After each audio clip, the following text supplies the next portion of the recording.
The county auction was held in a beige room with fluorescent lighting and 3 folding chairs that nobody was using. Maya Calloway sat in one of them with Lily pressed against her side, because the child had followed her in from the corridor and there was no particular reason to send her back out. By the end of this story, I'm also going to share something special with those of you who stick around to the end, something that can help you in your personal life. But first, let's get back to. Lily was 9 years old. She was wearing a yellow rain slicker that had belonged to a previous version of their lives. The version where they owned things like rain slickers and a house with a porch and a dog named Porter, who now lived with Derek's parents because the rental room above the bait shop didn't allow pets. The slicker was too small now, the zipper straining across her shoulders, and Lily wore it anyway because she had her mother's stubborn streak about objects that still technically functioned. The county clerk, a man named Dobbs whose neck had long since folded into itself, was reading the terms of the sealed bid auction with the enthusiasm of someone reciting a bus schedule. Maya had not come for the auction. She'd been in the records office filing an appeal about a parking violation she couldn't afford to pay, and the auction was happening in the adjacent room, and Lily had wandered over because there was a plate of dry cookies on a folding table near the door, and the child had not eaten lunch. That was the whole origin of it. She hadn't come for the Lighthouse. She'd come for a parking ticket. But Lily brought her a cookie and sat down, and Dobbs was explaining that minimum bids started at $1 and that sealed bids could be submitted on the green forms at the desk. And Maya picked up a green form the way a person picks up anything lying in front of them when they have nowhere particular to be. Lily leaned over and read the property description aloud, because she was the kind of child who read everything she encountered, and she said, without inflection, "Mommy, that's the Lighthouse." It was Gull Point Lighthouse, too. 3 acres of headland property at the northern tip of Harrow Point, Maine. Decommissioned 1971. Assessed value, according to the county's own records, at $0 and no cents. That designation was typically reserved for properties so structurally compromised they were considered liabilities. The keeper's cottage had a partially collapsed roof. 3 of the 4 external walls of the granite tower showed significant crack propagation from the 2019 frost damage. The windows were gone. The lighthouse had been standing on that headland since 1887 and had recently been doing so largely out of habit. Maya sat with the green form in her hand and looked at it for a long time. Nobody tells you about the specific texture of despair that settles in after the house is sold and the university position is gone and the ex-husband has moved someone new into the place you used to live. Nobody warns you that it has weight to it, physical weight, that it sits on your chest in the mornings and makes ordinary decisions feel enormous and impossible decisions feel strangely weightless. She had $53 in her checking account.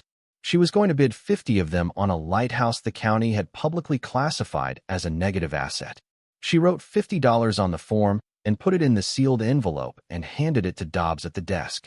Lily watched her do it. "Are you actually bidding?" "I am. Do you want to win?" Maya thought about it. The form was already in the envelope. "I think I might." Lily took a second cookie from the plate and considered this for a moment. She was a serious child in the way that children of hard years sometimes became not sad exactly, but careful. She thought before she spoke and was usually right when she finally spoke. "Okay, but the roof is broken." "I know, and we don't know how to fix roofs." "We'll learn." Lily ate the cookie. She did not seem particularly alarmed. She had her mother's habit of accepting new information and filing it under things that would need to be dealt with eventually. The result came by mail 3 days later. 1 sheet of paper, county letterhead, stating that Maya Calloway had submitted the winning bid of $50 for the property at 1 Keepers Road, Harrow Point. A second bid had been received and disqualified for procedural noncompliance. She was asked to complete payment and transfer paperwork within 30 days. Maya read it twice at the table in the rented room above the bait shop, with the smell of salt and diesel coming through the window and Lily doing homework at the opposite end. The second time through, her hands were shaking. Not from fear. From something she hadn't felt in so long she almost didn't recognize it. She put the letter down. "Lily, we bought a lighthouse." Lily looked up. 3 full seconds. "For $50? "Yes." Another 3 seconds. "Was there a second bid?" "There was." "It was disqualified." "Why?" "Filed late, I think." Lily's expression moved through something that looked like sympathy for whoever had filed late, then landed on the practical. Can I have a room in the keeper's cottage? The roof is partially collapsed. Can I have a room when the roof is fixed? Maya pulled her daughter across the table and held her, and Lily submitted to this with the patience she always showed when her mother needed to do it. Patting Maya's arm twice in the steady rhythm, she developed the one that meant I'm here. I know. It's going to be all right without having to say any of it aloud. The town knew by the next morning. Small harbor towns ran on this kind of information, passed over counters and in parking lots and through the windows of trucks idling at the single traffic light. Maya heard it the following afternoon at the grill, where she worked 3 nights a week behind the bar. Marcus Webb, who owned the place, looked at her when she came in for her shift and said, "I heard you bought the Lighthouse." His tone carried the particular quality that Mainers used when they thought someone had done something foolish, but were too polite to say so plainly. "I did. For $50. Yes." He pulled glasses from the rack behind the bar and didn't say anything else for a moment. Then, "You know that place hasn't had a working roof since before my father was born. The roof in the cottage. The tower roof is structurally intact." Well, he set the glasses down. Good luck with it. The 2 men at the end of the bar that night were less polite about it. She heard one of them, a lobsterman named Greer she'd seen in most nights that week, say to his companion just loudly enough to be intentional, $50 for a ruin. Woman must have more hope than sense. His companion laughed the way people laughed when they didn't want to stop the next thing from being said. Hope's free. Fixing a lighthouse costs a little more. Maya poured their drinks and said nothing and gave them no reaction to work with, which was the appropriate response to that kind of thing. She learned that particular discipline early, at research stations where dismissal of a female scientist's findings was handled exactly the same way you let it pass. You documented what you knew to be true, and you waited for the results to do the arguing for you. What she hadn't expected was Harmon Slade coming into the grill the following Tuesday. She recognized him from the county records office where his name appeared on the disqualified bid. He was perhaps 55, broad through the shoulders, wearing a barber jacket that cost more than 2 months of her bar shifts. He had the manner of a man who moved through spaces expecting them to accommodate him, and he sat at the bar and ordered a scotch and looked at her with the particular quality of appraisal that men used when they were figuring out whether they were dealing with a problem or an opportunity. "You're Maya Calloway." "I am." He held out a hand. She shook it because there was no clean reason not to. "Harmon Slade. I was the other bid on the Gull Point property." "I know who you are."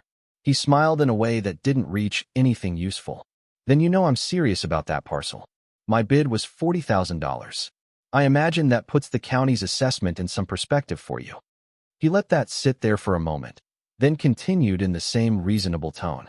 "I'm prepared to offer you $65,000 for a straightforward deed transfer. You've been in that property for what, 3 weeks? You'd walk away with $64,950 profit on a $50 investment. That's a return I don't think you'll find anywhere else." Maya set down the glass she was polishing. "The property isn't for sale. I understand that's your position right now. I just want you to know the offer is open." He turned the scotch glass in his hand. "A building in that condition, the structural repairs alone would take years and more money than most people budget for a project of that scope.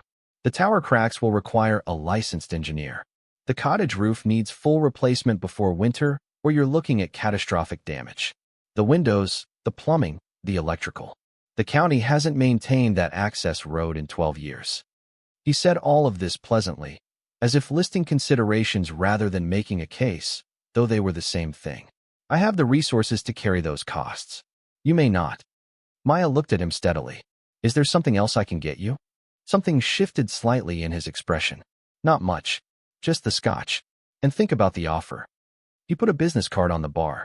"Whenever you're ready to have a realistic conversation." After he left, Marcus Webb came up from the back and looked at the card. "That's Slade. I know. He bought the Tremaine property up on the North Bluff last year. Turned it into vacation rentals. 8 units at $400 a night." Marcus picked up the business card and set it back down. "He doesn't make casual offers." "No," Maya said. "I don't think he does." She thought about Slade's $40,000 bid all the way through her shift and on the drive back to the bait shop. A developer bidding $40,000 on a property the county valued at zero was not bidding on the land or the structure. He was bidding on information. The question was how much he had and where he'd gotten it. The harder conversation came from her sister. Carla called from Akron on Thursday, which meant someone had told someone who had told someone who had eventually reached Ohio, because Carla Pittman, née Calloway, tracked her younger sister's decisions with the dedication of a systems analyst who had identified a recurring fault pattern. She was 44, married to a man named Gary who sold insurance and referred to himself as a business owner, and she had the specific confidence of a person whose life had gone according to plan and who considered this evidence of her superior judgment rather than her superior fortune. "Please tell me this is a joke," Carla said. "It's not. Maya, you have $25. You have a 9-year-old. You're living above a bait shop. I'm aware of my circumstances. Then why would you spend your last money on a building that's falling into the ocean? It's not falling into the ocean. The headland is stable granite. And I have my paycheck Friday." This is Gary says this is exactly what he'd expect from someone who the pause of Carla stopping Gary from finishing a sentence. "Maya, come home. Come back to Akron. You can stay with us until you get back on your feet. Lily can go to school here, and you can take some time to think clearly instead of making $50 decisions about condemned lighthouses." Maya looked at the key on the table, the iron key Ezra Marsh would give her 3 days. Later, though she didn't know that yet, she looked at Lily's repair list, 7 entries with empty spaces in the who column. "I'm not coming back to Akron, Carla. Because of pride. No, because I bought a lighthouse." She paused. "It's going to be all right." "Oh, Maya." The way Carla said it carried everything Gary had been stopped from finishing. Gentle exasperation that had given up trying to hide the certainty beneath it. After the call, Maya sat for a while. She had been a good scientist before the funding ran out. She had worked carefully and published honestly and built something real over 8 years of early mornings and late evenings in field stations that smelled of brine and rubber waders. She was not someone who made impulsive decisions without reason. The lighthouse had not been impulsive. It had been she searched for the right word. Available. It had been available at the moment she needed something to be available, and she had reached for it the way you reach for anything solid when the floor has been uncertain for a very long time. She drove out to the lighthouse for the first time the following Saturday with Lily in the passenger seat and 2 boxes of supplies in the trunk. Tarps, rope, a utility knife, flashlights. Things she could afford. Things that could begin to address problems she'd already identified from the county survey photographs. The road to Gull Point ran 3 miles off the main coastal highway, unmarked pavement that gave way to packed gravel a mile before the headland, and the gravel turned to rutted mud for the final stretch. The 2009 Honda Civic, which technically belonged to her mother but which her mother had stopped using after the hip surgery and handed over without ceremony, scraped its undercarriage twice on the ruts. It made it. That was the important thing. The lighthouse came into view at the end of the road the way old buildings on headlands always appeared, as if it had been standing there long enough to have formed opinions about the people approaching it. The tower rose 80 feet above the rocky point, granite weathered from pale gray to something close to bone, with a thin crack running up the eastern face that Maya had known about from the survey report, but which looked different in person. More deliberate, like a line drawn with purpose. The lantern room at the top sat dark behind salt-fogged glass, the lamp housing still present, but lightless for 50 years.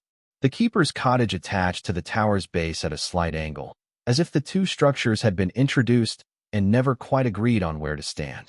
Built from the same granite as the tower, 2 stories, for rooms according to the survey. The roof had collapsed along the northeastern quarter, and there was a gap large enough to see October sky through.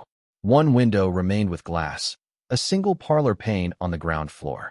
The other 11 openings were empty, full of the particular Maine cold that comes off the water in autumn, carrying salt and the smell of things that lived and died in the sea. Lily got out of the car and stood on the rocky path with her hands in her pockets, studying the building. She had her blue notebook with her. She took it out and wrote something without looking at it, keeping her eyes on the tower. "What did you write?" "The crack goes northeast. Like a compass line." She looked at Maya. "Is that important?" "I don't know yet. But you'll check." "I'll check." The smell of the place hit Maya at the threshold of the keeper's cottage, salt and mildew, and beneath those, A mineral cold she recognized from her research station years, the smell of stone that had been sealed away from air for a long time. She stood in the doorway for a moment, hand on the frame, the way you stand at the entrance of any place you're about to take responsibility for. She had spent 8 years as a marine biologist at the university in Portland, cataloging benthic species and writing grant proposals and doing the careful, documented work that built careers honestly and slowly. Then the federal grant structure changed. Then her department head retired and his replacement had different priorities. Then Derek had suggested she give the science thing a rest for a while and consider something more stable, and she had not given the science thing a rest, and Derek had filed the paperwork, and it turned out Derek's name was the one on the mortgage and Derek's salary was the one the math had been built around, and Derek's lawyer was the better lawyer. 18 months since the divorce. 8 months in the room above the bait shop. She bartended 3 nights a week. The math never cleared. The math always came out behind. The inside of the cottage was worse than the photographs in the county record. That was the rule with damaged properties. Photographs were always better than reality because a camera couldn't capture smell or the feeling of a floor that flexed underfoot.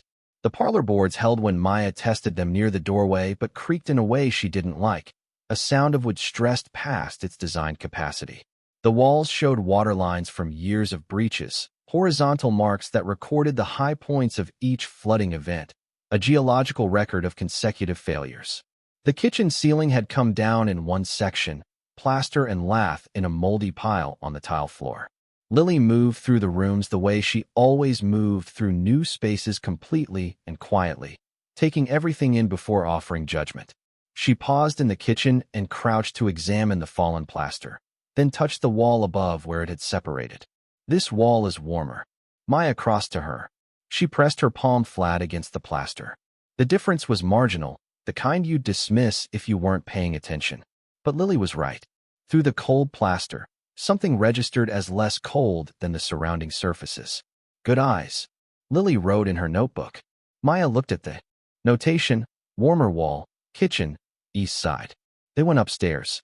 The staircase held, but made clear it found the experience unpleasant, groaning on the 3rd and 7th steps in a way that suggested those should be reinforced before they took more traffic. The upper floor had 2 rooms. The better one faced west over the headland and the Atlantic, and afternoon light came through the empty window frame with something that wasn't quite warmth, but was at least its memory.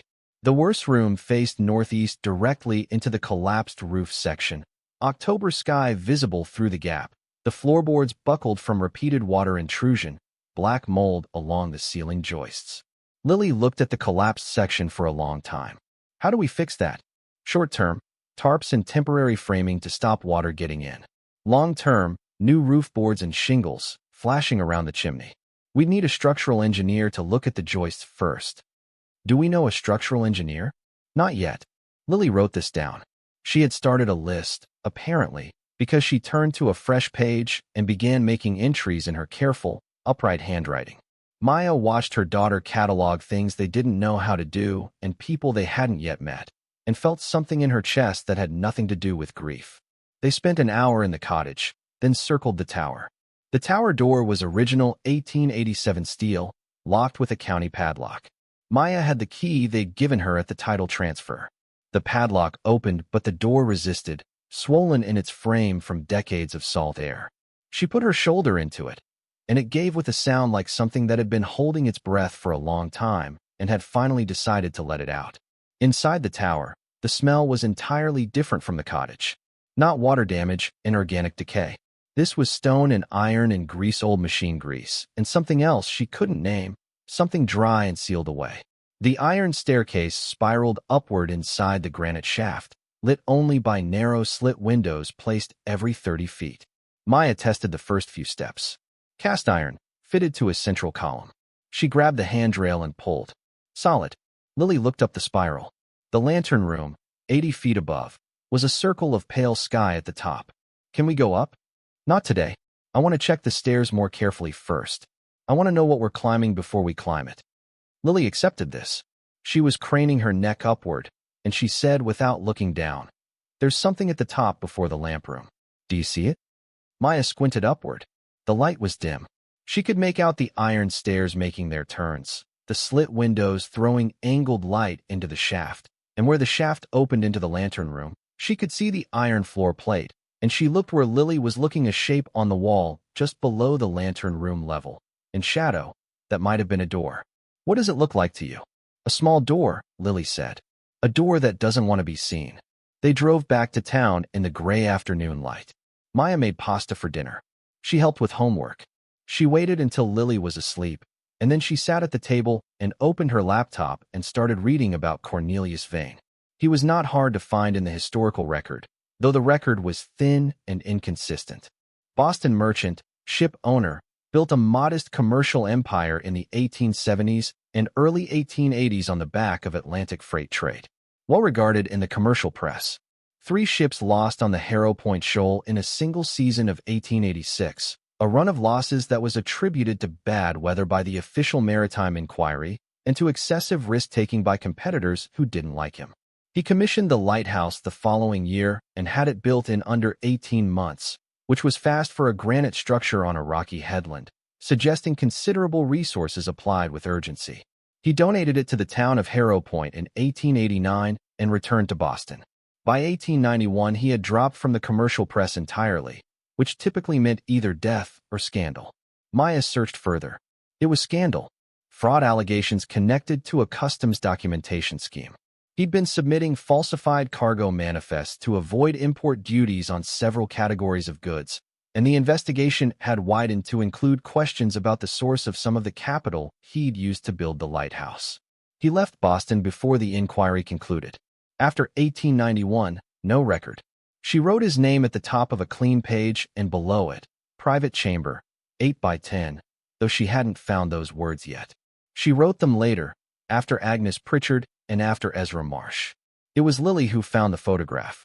She came home from school the following Monday with a printed image folded carefully into her notebook, and she set it on the table in front of Maya, without preamble.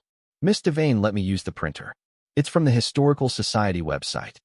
The photograph was black and white, captioned 1892 in the Historical Society's notation.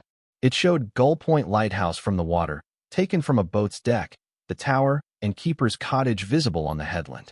A man stood on the gallery at the top, the iron walkway that circled the lantern room, leaning on the rail. At the lower right corner, at the waterline where the rocks met the sea, a small boat was pulled up onto the shore, and 2 men were carrying something from it, boxes or crates, the image's resolution too low to say with certainty. What do you think they're carrying? Lily asked. Could be supplies. Lamp oil. Lighthouse keepers got regular deliveries. Lily studied the photograph.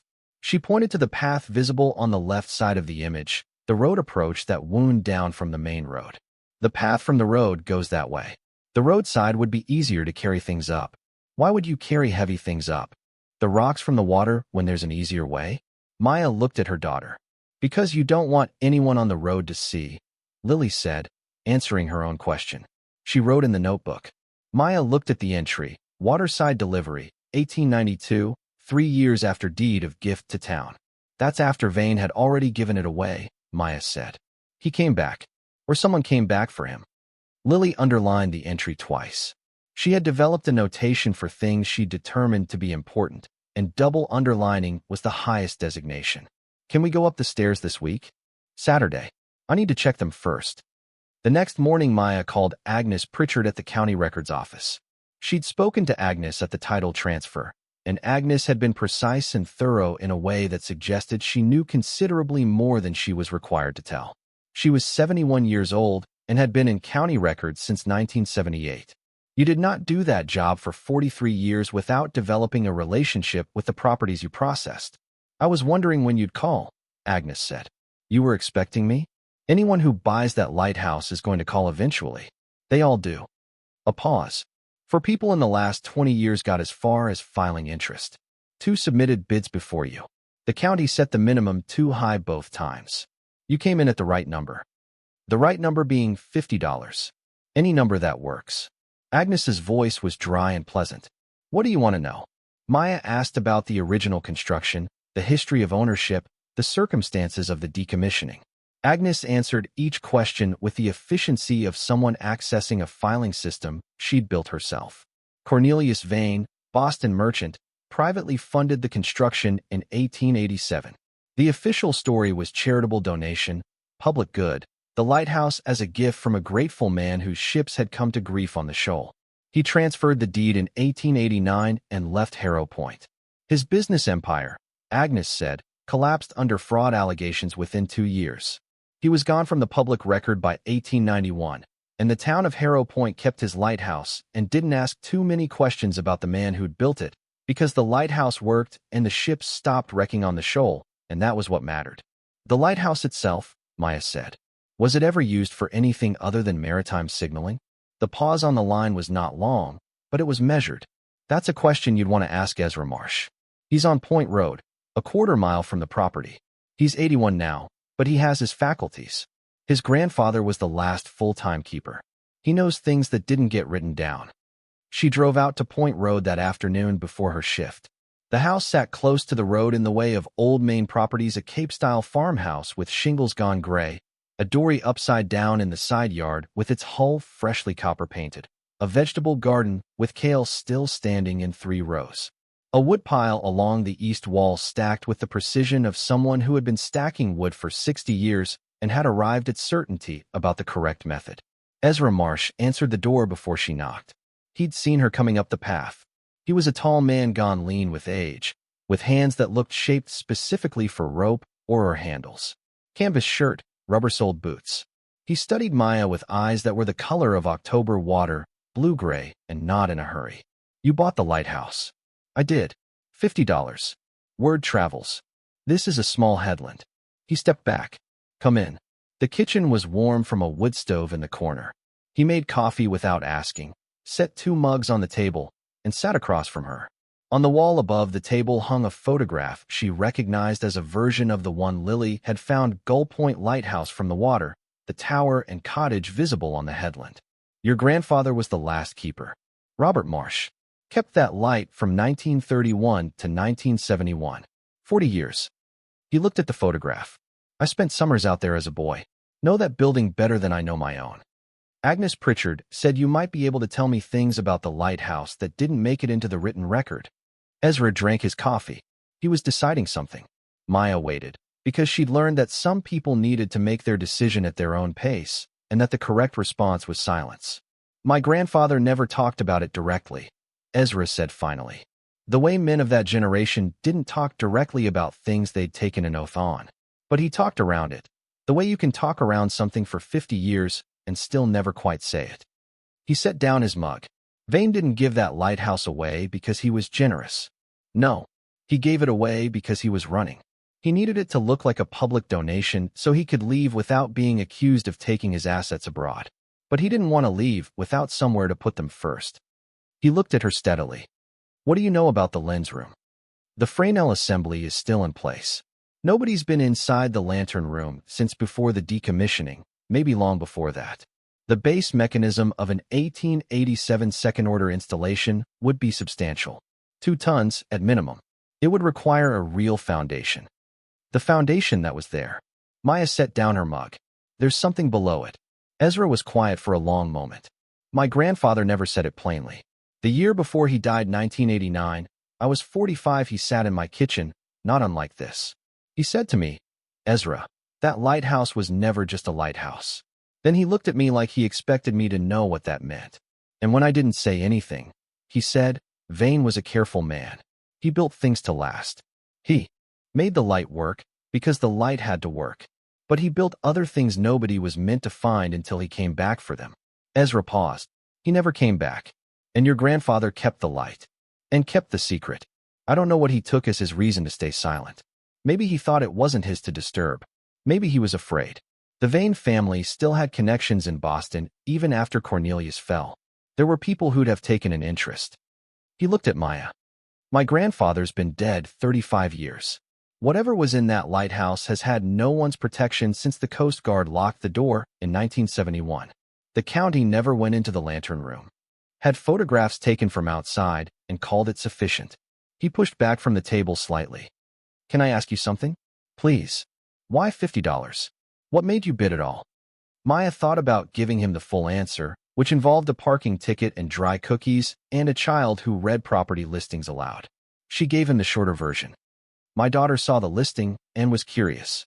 I was in a place where small risks felt about the same as large ones. Ezra nodded as if that made complete sense to him. What do you intend to do with it? Fix it. Live in it, if the structure allows. I don't know what comes after that. But you're going up those stairs. As soon as I know they'll hold. He went to a drawer in the kitchen sideboard and came back with a key on a plain steel ring. He set it on the table in front of her. That's the original tower key. The one the county gave you is a copy. The original will open the lens room hatch. The copy won't. Before we find out what happened next in the story, I want to take a brief moment to speak directly to anyone watching who might be going through their own sudden, overwhelming transition.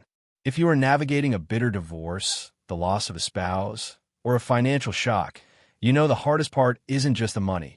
It's not knowing what to do first. That is exactly why we created the Phoenix Blueprint. It is a practical, step-by-step guide for starting over.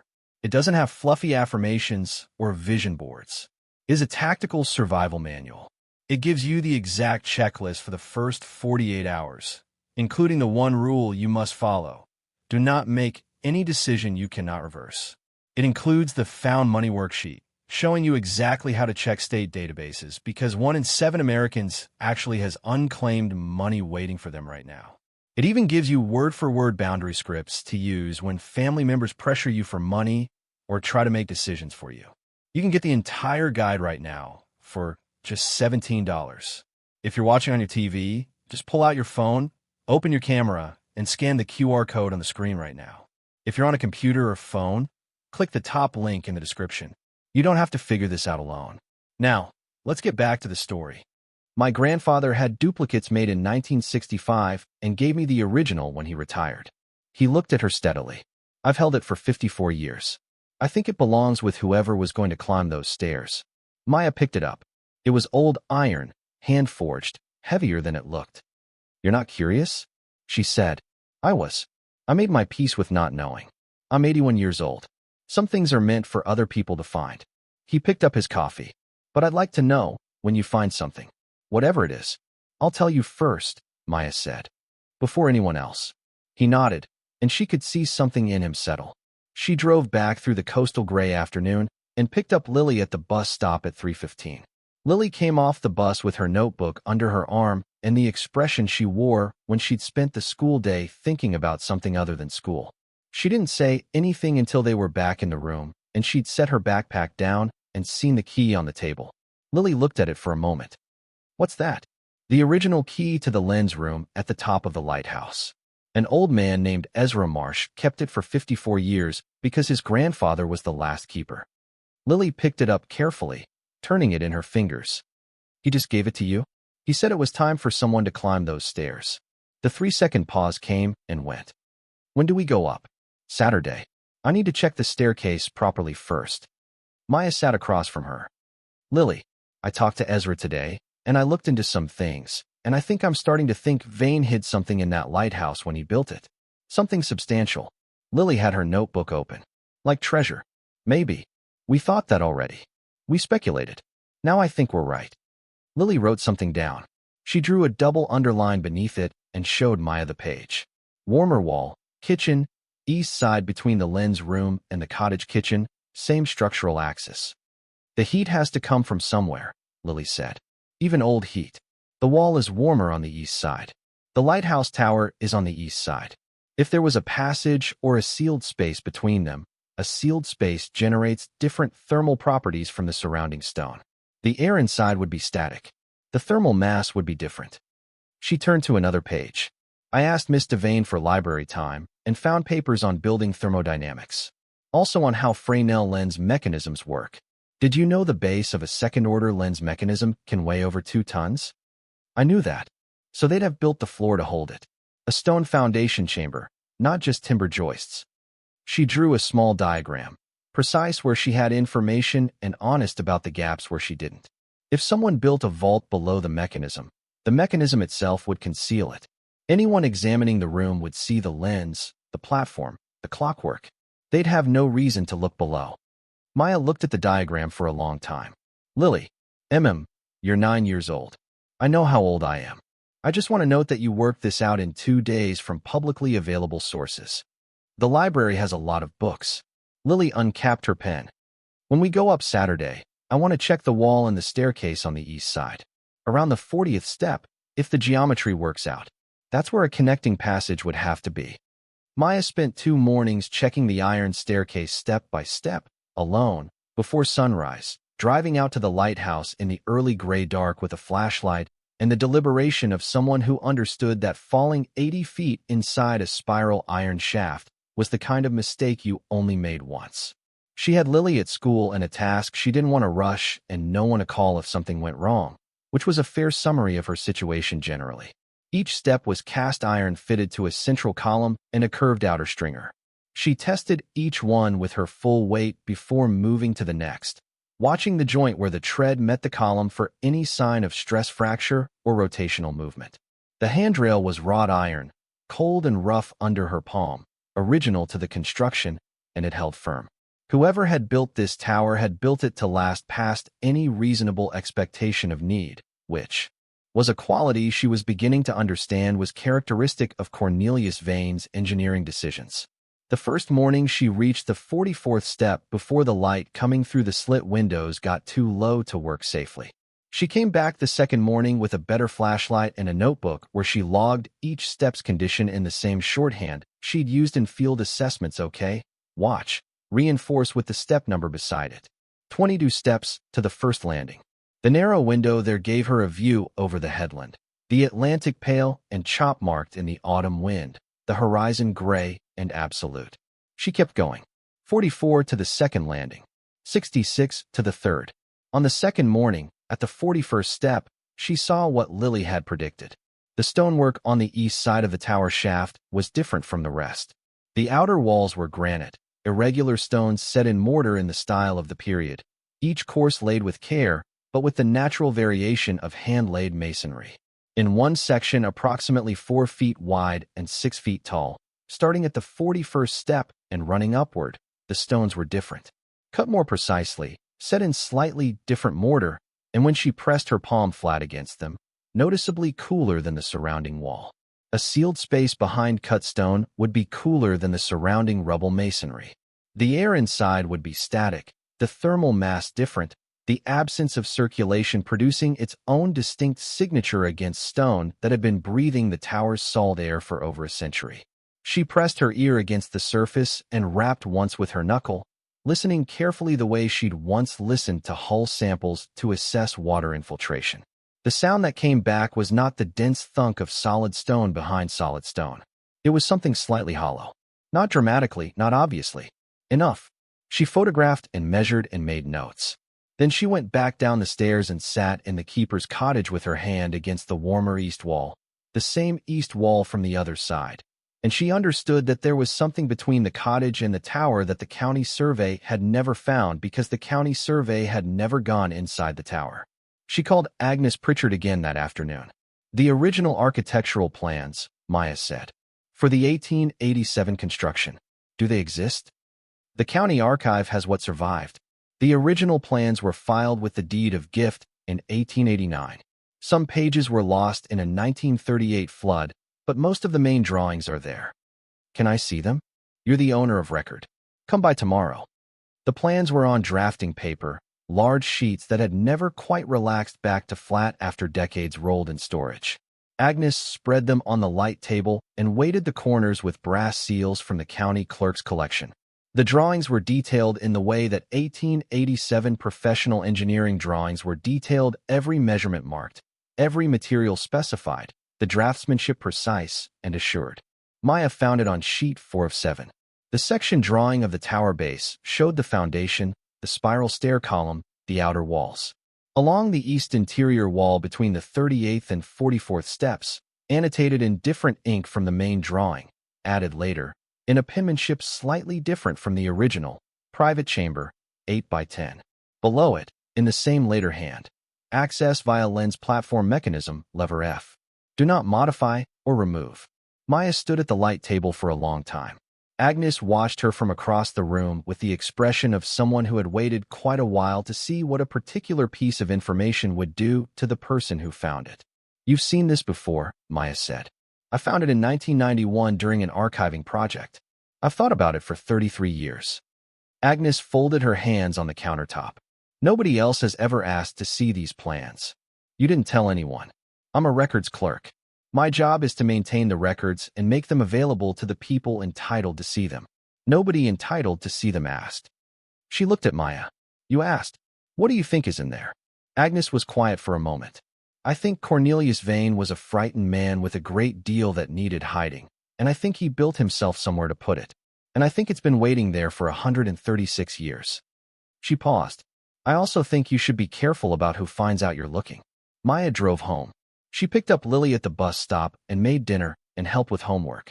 She waited until Lily was asleep, then sat at the table and wrote out what she knew. Cornelius Vane. Boston merchant, 1887. 3 ships lost. Built the Lighthouse with his own engineers. Donated the deed in 1889. Fled fraud allegations by 1891. Private chamber, 8x10. Access via lens platform mechanism, lever F. She wrote one more thing below that and underlined it. Harmon Slade submitted the other bid.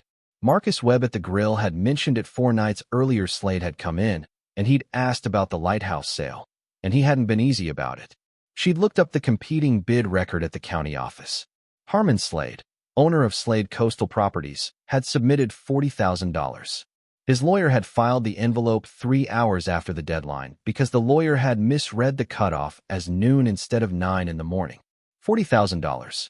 Not the bid of a developer looking at oceanfront acreage for a boutique hotel. The property survey valued the land at 0. You didn't bid $40,000 on a negative asset unless you knew or suspected the asset wasn't what the county thought it was. She thought about how he'd walked into the grill and listed every structural problem with the precision of someone who had already commissioned a professional assessment. The tower cracks, the cottage roof, the access road. He hadn't been guessing. He'd had it looked at, which meant he'd been watching the property for some time, which meant his interest predated the auction by more than a few weeks. Below Slade's name she wrote, Agnes said to be careful. She stared at what she'd written. She thought about Ezra Marsh sitting in his warm kitchen with a key he'd held for 54 years and the story his grandfather had talked around for decades. She thought about the annotations on sheet 4 of 7 in the county archive, the different ink, the different penmanship, private chamber, 8x10, added by someone after the original drawings were filed, added by Vane himself, probably, or by one of his engineers, a record kept somewhere no one thought to look, because the lighthouse plans were just the plans for a lighthouse. She thought about Lily's double underline notation. Warmer wall, kitchen, east side. She thought about a 9-year-old sitting at the county records computer asking Miss Devane for printer access, finding a photograph from 1892, and noticing that the men in it were using the harder route. The thing about being a scientist was that you learned to recognize the moment when your hypothesis had crossed from speculation into probability. You learned the weight of evidence. You learned when you had enough to proceed and when you were still waiting. Maya had spent 8 years making those assessments in the field, sometimes in sea kayaks in October swells, sometimes lying on a dock at 4 in the morning taking measurements by headlamp, always asking, is what I think I'm seeing actually there, or am I seeing what I want to see? She was not seeing what she wanted to see. The evidence was independent of her wanting it. The warmer wall, the cut stone at the 41st step, the annotations in different ink from a different hand, the key that opened a hatch nobody else had opened in 50 years. The man from Boston who'd run from fraud allegations and left behind a building that he donated with unusual urgency and then came back to, from the waterside, in 1892, with crates. $40,000. The number came back to her again. Not the bid of a developer looking at oceanfront acreage. He'd stood at her bar and listed every structural problem with the precision of someone who had already paid someone to look. The tower cracks, the cottage roof, the access road. He hadn't been guessing at any of it. He'd had the property assessed, which meant his interest predated the auction considerably, which meant the information he had about what that lighthouse contained had come from somewhere. She looked at the iron key from Ezra Marsh sitting on the table. She looked at Lily's repair list with its empty who columns and its double underlined entries. At the bottom of the page, she wrote one line, underlined it twice the way Lily underlined things that mattered. Don't wait. Go tomorrow. She went to bed and lay awake listening to the harbor below, the boat lines moving against their cleats, the water against the dock pilings, the sound of the coastal dark doing what it always did, continuing, indifferent, old. And somewhere above all of it, too far to hear, but present in some way she couldn't account for, the old lighthouse on its headland standing in the October dark on its granite point, holding its sealed chamber and its century-old secret, waiting with the patience of stone and iron and preserved air for someone to climb the stairs and turn lever F and find out what Cornelius Vane left behind when he ran. By the time she fell asleep, she knew two things with the certainty she'd once reserved for peer-reviewed conclusions. Whatever was in that chamber, it had been worth $40,000 to a man who already had money, and it had been worth $50 to a woman who had nothing, which meant they were not playing the same game at all. Saturday was 3 days away. She would not wait until Saturday. She went back the next morning. Not Saturday. Thursday. Lily was at school when Maya drove out to Gull Point at 7 in the morning with the iron key from Ezra Marsh and a second flashlight she'd bought at the hardware store because the one she'd been using was starting to dim and she was not going to be halfway up a lighthouse staircase in the dark when the batteries went. She had her notebook, 2 granola bars, and no particular plan beyond climbing to the lantern room and finding lever F. The headland was different in early morning. The Atlantic sat flat and gray as a sheet of pewter under low cloud, and the air off the water carried the particular cold of a Maine October that was not yet winter but was done with being autumn. The lighthouse tower stood against the cloud like something that had decided long ago to outlast everything around it. She stood at the base and looked up the full 80 feet to the dark lantern room and thought about what Agnes Pritchard had said about 33 years of thinking. The tower door opened more easily than it had the first time, the hinge protest reduced from its initial outrage to a manageable complaint. She left it open behind her for the light. She climbed the stairs with deliberate care. The notebook was in her jacket pocket and she'd already confirmed each step on her 2 morning assessments. But she went slowly anyway, one hand on the handrail, flashlight on the wall ahead.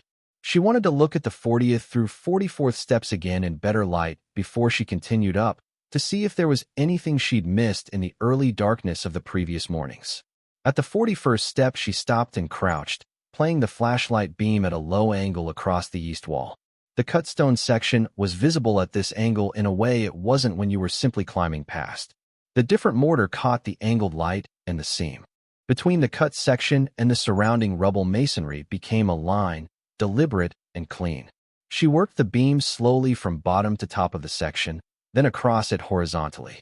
Near the upper right corner of the cut stone section, where it would have been completely invisible from either above or below unless you were crouching at exactly this height, she found a shape she hadn't noticed before. A small iron fitting, set flush with the stone face, about the diameter of a large button, with a slot across it like an oversized screw head. She would have taken it for a maintenance fitting, for a drain, or a ventilation point, except that the stone around it showed no evidence of boring, and the fitting itself was positioned with deliberate care at what would have been waist height for a person standing in the passage behind the wall. She took a photograph and noted the position in her book. Then she kept climbing. The staircase above the 3rd landing narrowed slightly, the outer stringer curving more sharply as the tower tapered toward the lantern room. The slit windows became more frequent, and the quality of light changed, the gray October sky closer, more present. At 72 steps the iron staircase met an iron platform, a floor grating that occupied a small landing just below the final hatch.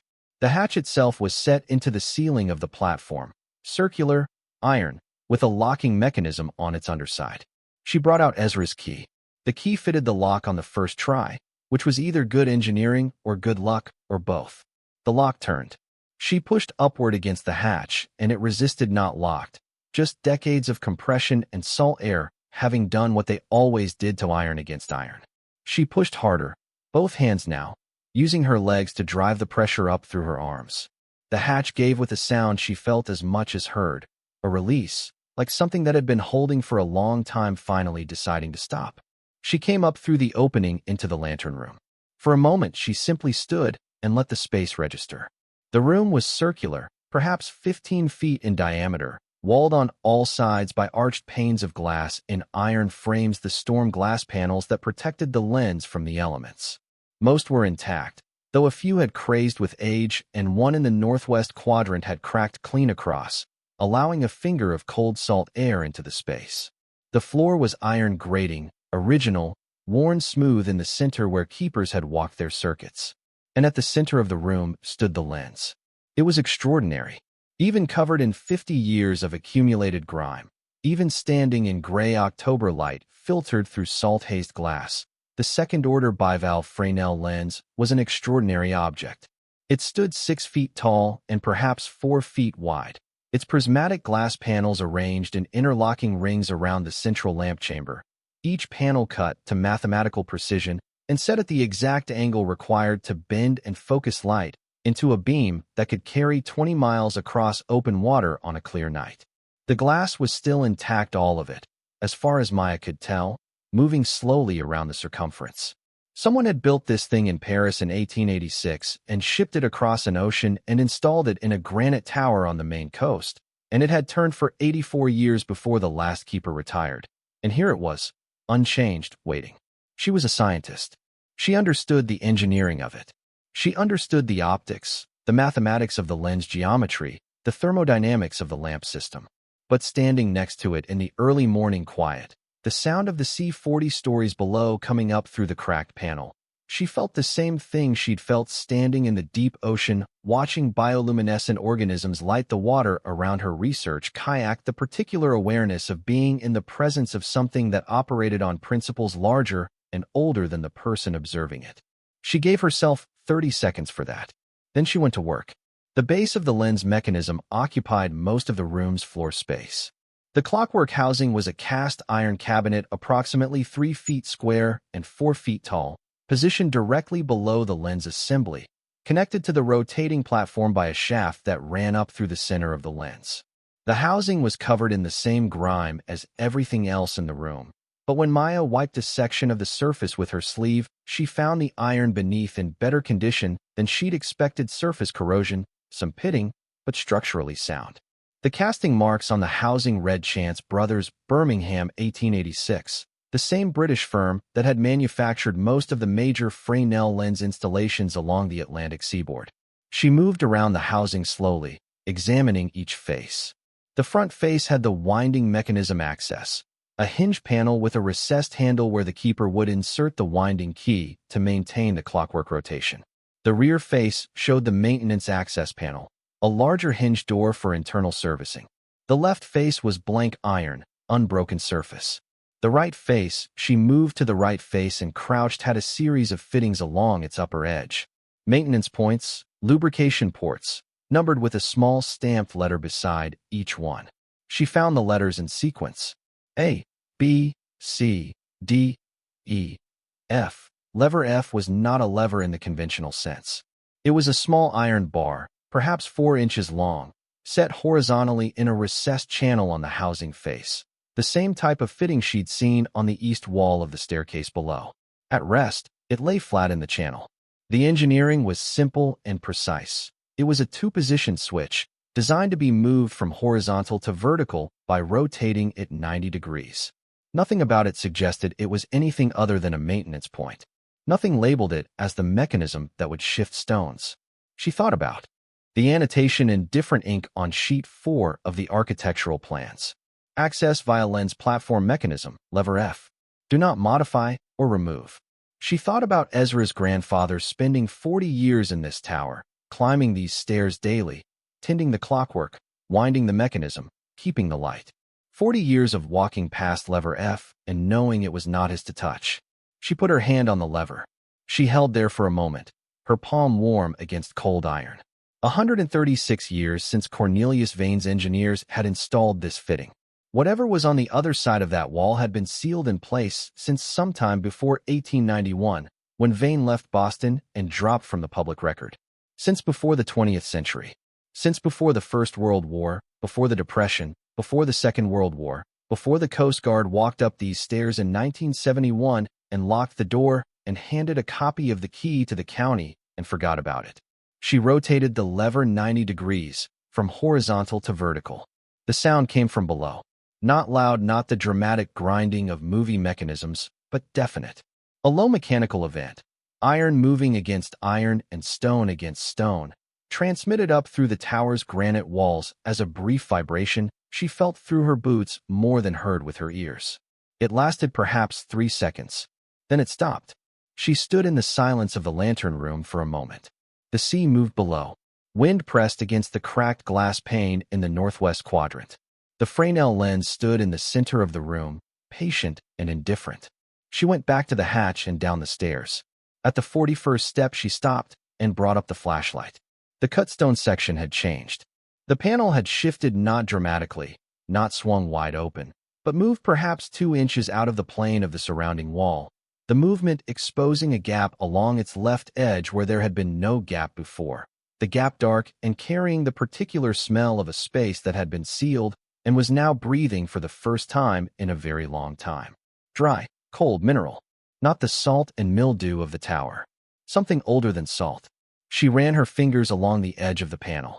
She could feel it clearly now, a pivot mechanism. The panel counterweighted so that a single person applying steady pressure could move it. She put her palm flat against the face of the stone panel and pushed inward on the right side, which was the hinged side, and applied pressure on the left. It moved. Slowly, without drama. 6 inches, 12 inches, 18. Heavy, the weight of several inches of dressed granite, but balanced, the counterweight doing what it had been designed to do. A passage. Low, perhaps 4 feet of clearance and cut through solid granite. The walls unfinished on the outer edges, but dressed smooth where hands would have passed, the floor level and even. The darkness was complete beyond the range of her flashlight. She pointed the beam in and counted roughly 12 feet of passage before it opened into something larger. She stood at the entrance for a moment. She was alone in a tower on a headland, and the passage was dark, and nobody knew she was here except Ezra Marsh, who knew she was coming to climb the stairs at some point, but not today, not this morning. This was, objectively considered, not the ideal set of circumstances under which to enter a sealed underground passage. She took a photograph of the entrance. She looked at her watch. 7:43 in the morning. Lily got out of school at 3:15. She had time. She went in. She moved through the passage on a slight stoop, her left hand trailing the wall, the flashlight in her right. The stone was cold and slightly damp from the passage of years, though not wet. The construction sufficient to have kept standing water out even through a century of Maine winters. She counted her steps. 8, 9, 10. The passage curved very slightly to the right following the wall of the tower. She realized, the passage running between the inner and outer walls of the tower base before angling toward the cottage foundation. The air changed around the 8th step. Not dramatically, but she registered it the way you register depth changes underwater, a subtle shift in the pressure and composition of the space around you. The salt was gone. The smell of the tower's decades of sea exposure simply stopped, and what replaced it was older and more enclosed. Stone that had been breathing the same sealed air since before the electric light existed, since before the automobile, since before 2 world wars and a depression and everything else that had happened above the granite, while the chamber waited in its particular dry dark below. 12 steps. The passage opened into the chamber. She stood up straight. The room was 8 feet by 10 feet, exactly as the annotation had said. The walls were dressed granite, smooth with the same care as the passage, the ceiling low enough that she could touch it without fully extending her arm. The floor was flat stone, and the air inside was unlike anything she'd encountered in the rest of the structure. Dry, very dry, the dryness of a space that had been sealed with real intention and had maintained its seal. The temperature was several degrees above the corridor behind her. In the sweep of her flashlight, she saw the shapes in the room. Along the right wall, a row of copper canisters.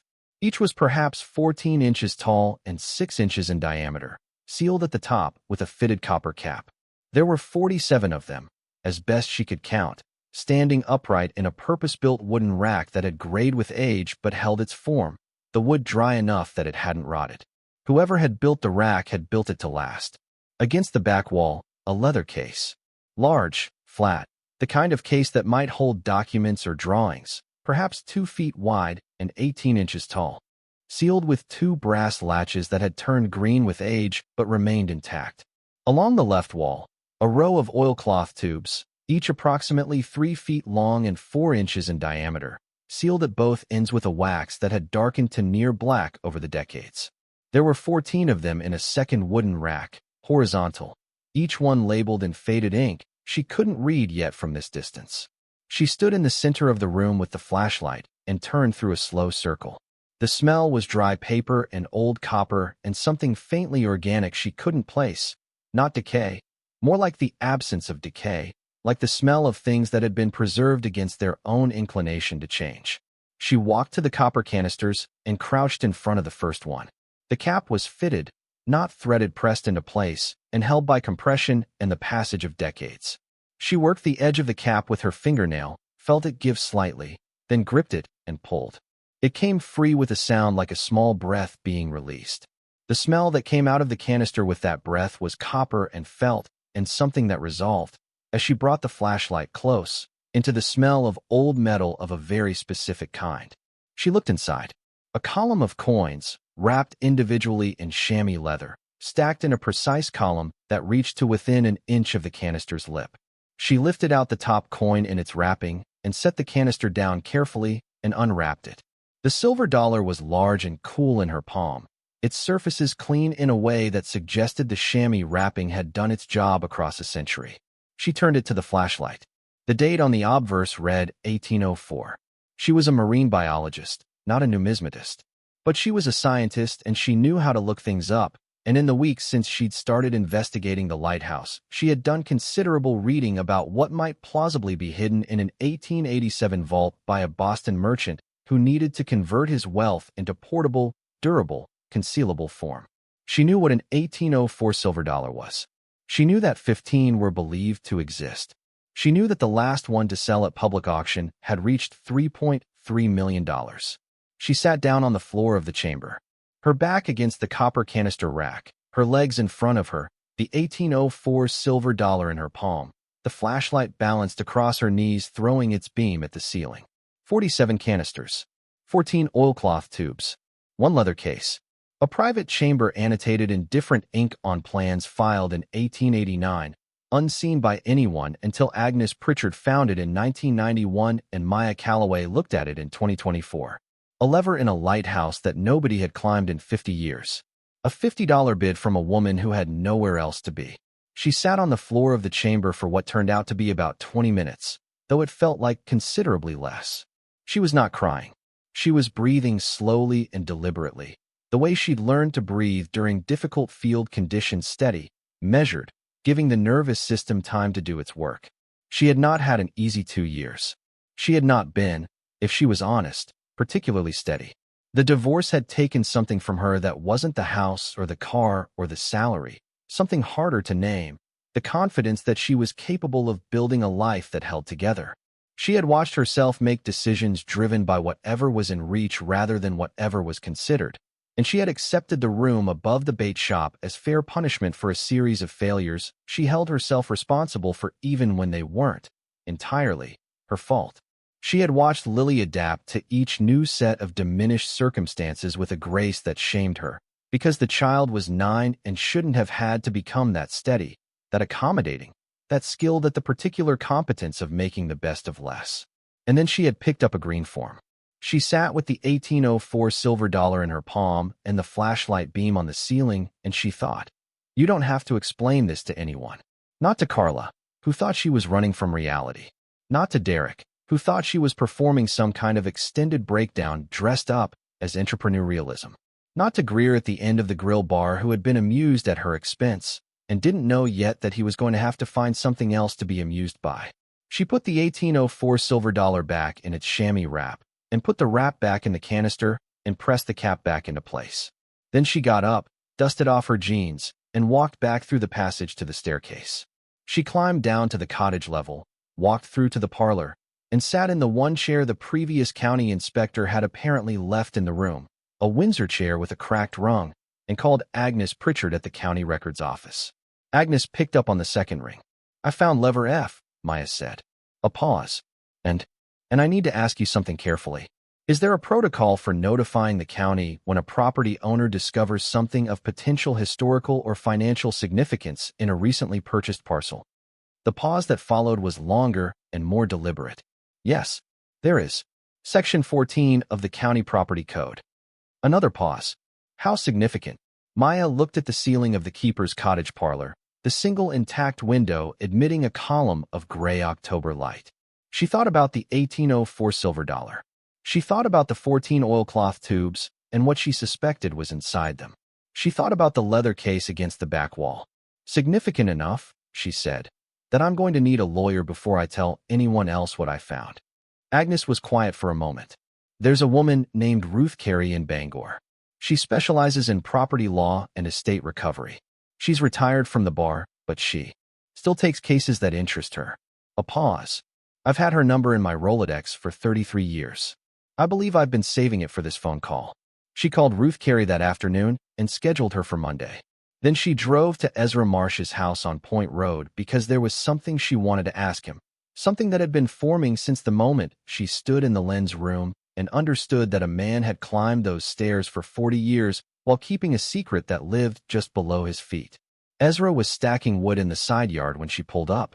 He set down the log he was holding and watched her come up the path without particular surprise. "You went up," he said. "Yesterday morning." He looked at her face with the quiet attentiveness of someone who had learned to read information in what people didn't say. "You found something. I can't tell you yet. My lawyer is coming Monday, and she's asked me not to discuss it until the documentation is in order. But I will tell you, the same way I promised." He nodded once. He picked up the log he'd set down and positioned it on the splitting block and didn't split it, just rested his hand on the maul. "My grandfather," he said.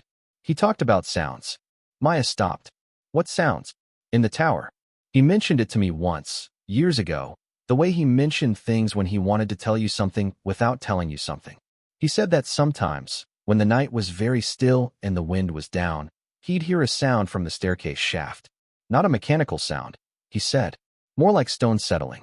Brief. Maybe 3 seconds. 3 seconds. The duration of lever F moving the panel. He thought it was the building. Ezra continued. Old structures do that, contract and expand with temperature change. But he said it only happened on very cold nights, and always at the same time of year, late October, early November, and always in the same spot in the shaft, around the 40th step. Maya looked at him. He knew. He suspected, I think. He was a careful man. He didn't pursue things that weren't his to pursue. Ezra finally split the log, one clean stroke. But he left me the original key.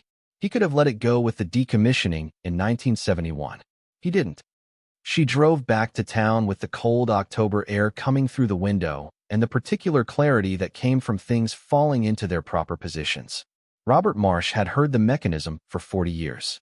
He had kept his silence because his grandfather had made an oath, or something that functioned like one, and he had honored it until the day he handed Ezra the key and said quietly that some things were meant for other people to find. 3 generations of keeping faith with a secret they didn't own, passing the key from hand to hand until the right person came along and bid $50 and had a daughter who noticed the warmer wall. It was a Friday, 3 days after Maya's first descent into the chamber, when Slade's surveyor appeared on the property without permission. She saw him from the top of the Lighthouse gallery, the iron walkway that circled the lantern room exterior, where she'd gone to take measurements of the storm glass panels and photograph the crack propagation on the eastern tower face for Ruth Carey's documentation file. The man was working the perimeter of the cottage with what appeared to be a laser rangefinder, the kind of handheld tool that contractors use for taking rapid exterior measurements. He wore a Slade Coastal Properties fleece, and he was not trying to conceal what he was doing. Maya climbed back down the stairs. She walked out of the tower and across the headland grass to where the surveyor was crouching near the northeast corner of the cottage. "You're on private property." The man looked up. He was perhaps 30, with the look of someone paid well enough to be comfortable doing what he was told. "County access road is public easement. The headland is part of the parcel. 2.3 acres, all of which transferred to me at title. You're welcome to check the county deed record." Maya took out her phone and photographed him and the rangefinder. "I'm going to ask you to leave.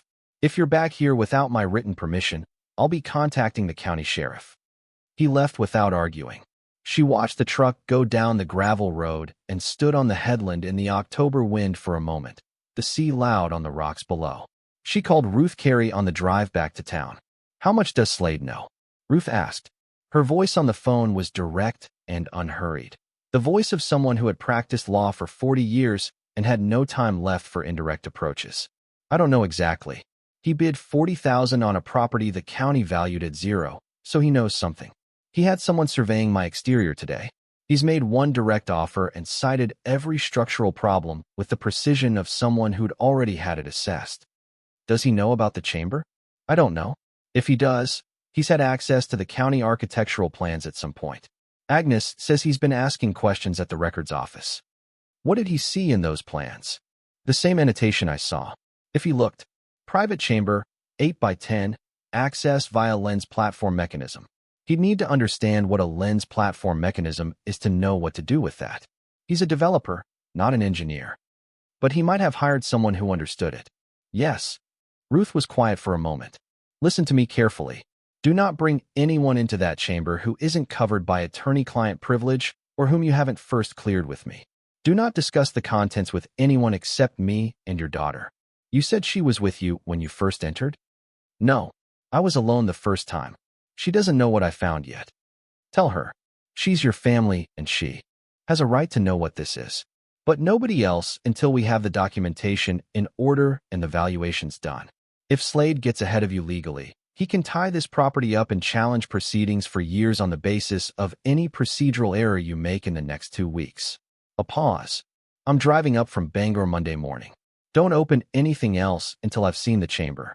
Maya sat in the keeper's cottage parlor after the call and looked at the single intact window and the column of afternoon light coming through it. The Windsor chair creaked when she shifted. In the tower next door, invisible from where she sat, the Fresnel lens stood in its lantern room, and the stone panel sat at its 41st step, and the copper canisters waited in their rack in the dark and the dry. She thought about the oilcloth tubes. 14 of them, each sealed with wax, each labeled in faded ink she hadn't been close enough to read. She had a strong and specific hypothesis about what they contained. She had arrived at the hypothesis through a sequence of reasoning. She could document clearly the period, the merchant class, the kind of assets that were movable and durable and concealable and wouldn't deteriorate over decades if properly stored. But a hypothesis was not a fact, and she was a scientist, and she would not claim certainty she didn't have. What she had was enough. What she had was a legal owner's standing and a lawyer coming Monday, and a daughter who could keep a secret and had already proven she could find things that adults missed. She picked up the Windsor chair and carried it to the window and sat looking out at the headland for a long time, the light moving across the grass as the afternoon passed, the sea past the rocks doing what it always did.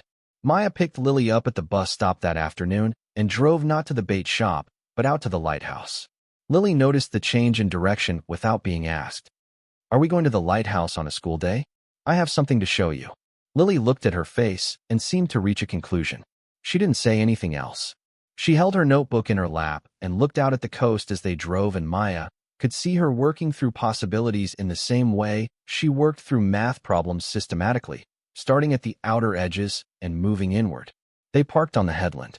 The late afternoon light had gone thin and copper-colored, the sun too low to warm anything, but still throwing long shadows across the grass.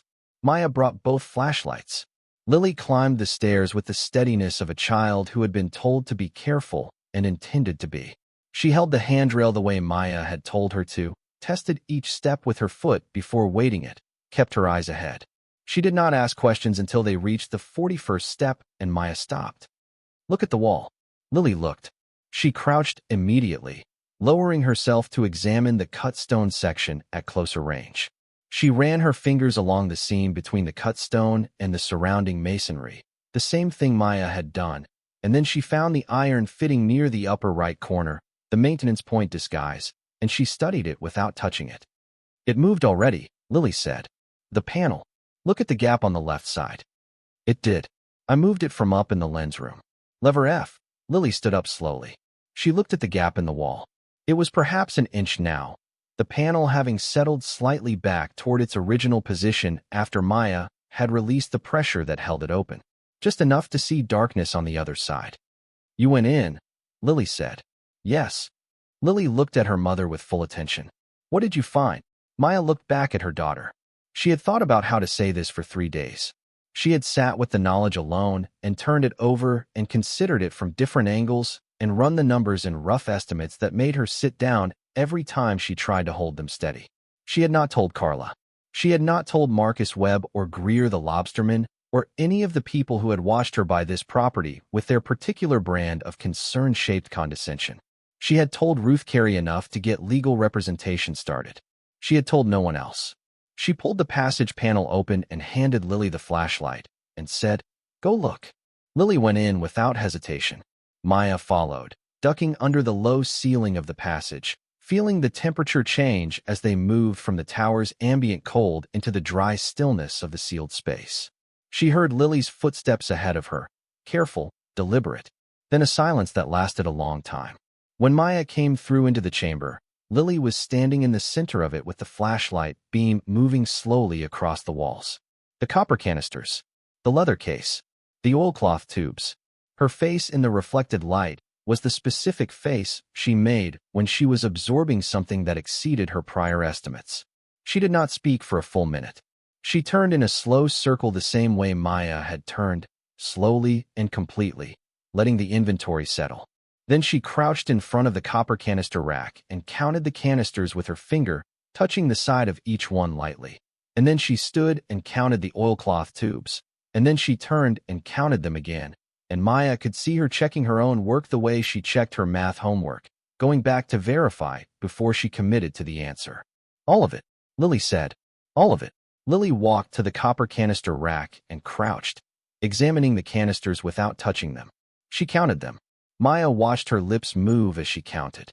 She turned and looked at the oilcloth tubes, counted those. Looked at the leather case. "What's in the tubes?" "I don't know yet. My lawyer says not to open anything until she's here on Monday." "What's in the canisters?"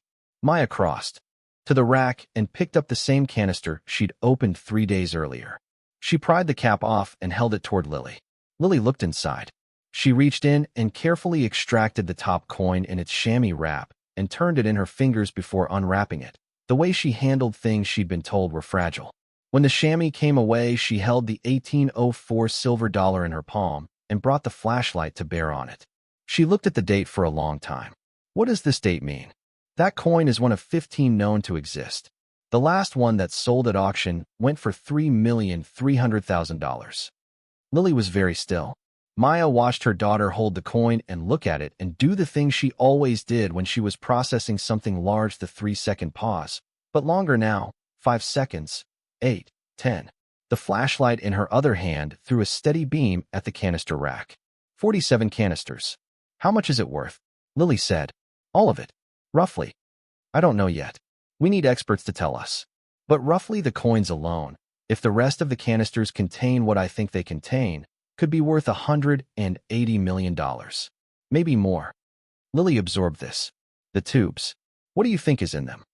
"Based on their size and weight and the care of the storage paintings, I think. Rolled canvases. From the period when Vane was active in Boston, which was the 1880s. He was the kind of merchant who bought art as investment. If they're what I think they might be, they could be worth 70 million or more." Another long pause. "And the leather case?" "Documents, most likely. Bearer bonds. Certificates. Based on what I found in the county archives about the fraud allegations, Vane was moving capital out of his legitimate business interests before the investigation closed in. Bearer bonds would have been one way to do it, transferable instruments that didn't require his name to be redeemed. Are they still worth anything? After 130 years? That depends on their structure and the institutions that issued them. Ruth Carey, my lawyer, says some 19th century instruments are still legally redeemable through successor institutions. She's cautiously estimating 140 million. Lily put the 1804 silver dollar carefully back in its chamois wrap and wrapped it with the care of someone who understood it now in a way she hadn't 2 minutes ago. She pressed the cap back onto the canister. Then she stood up and turned to look at Maya with the expression she used when she'd arrived at the conclusion of a calculation and was about to state it. She was still holding the flashlight. Its beam fell across the floor of the chamber between them, the stone pale and flat in the light. 47 canisters and 14 tubes, and one leather case arranged with the patience of things designed to outlast everyone who had ever known they were there. Maya waited. She had learned, in 2 years of paying attention to her daughter, that Lily's silences were not absence of thought. They were thought completing itself before being released into words, which was a discipline Maya had tried to teach by example rather than instruction, and which Lily had apparently absorbed. Mommy. Yes. Is it enough to fix the roof? Maya stood in the sealed chamber below a lighthouse she'd bought for $50 and looked at her daughter, and she was not prepared for the way those words hit her, the particular precision of them. Not is it enough to pay the debt, not is it enough to win the custody case, not is it enough to change everything. Is it enough to fix the roof? As if the roof had always been the question, the specific and manageable and solvable problem that stood between them and a home, and everything else was just scale. She started crying. She couldn't help it. She put her hand over her mouth and stood in the dry cold of the chamber that had waited 136 years for someone to come and ask the simplest possible question about what it was for. Yes, baby, she said, when she could. Enough to fix the roof. Lily crossed the chamber and put her arms around her mother and held on in the steady way she'd learned over 2 years of difficult times. Her face pressed against Maya's shoulder, and they stood like that in the sealed room beneath the lighthouse, while the October sea moved against the rocks below, and the Fresnel lens waited in its dust above them, and the copper canisters stood in their rack, patient as they had always been patient. After a while, Lily said, into Maya's shoulder, "We have to be careful, don't we?" "We do. Because of Slade." "Yes, and others. Once this becomes known, there will be people who try to challenge the title or dispute the ownership of what's inside or find procedural grounds to remove it from us." Maya pulled back and looked at her daughter. "That's what lawyers are for. Ruth Carey has been doing this for 40 years, and she's coming Monday.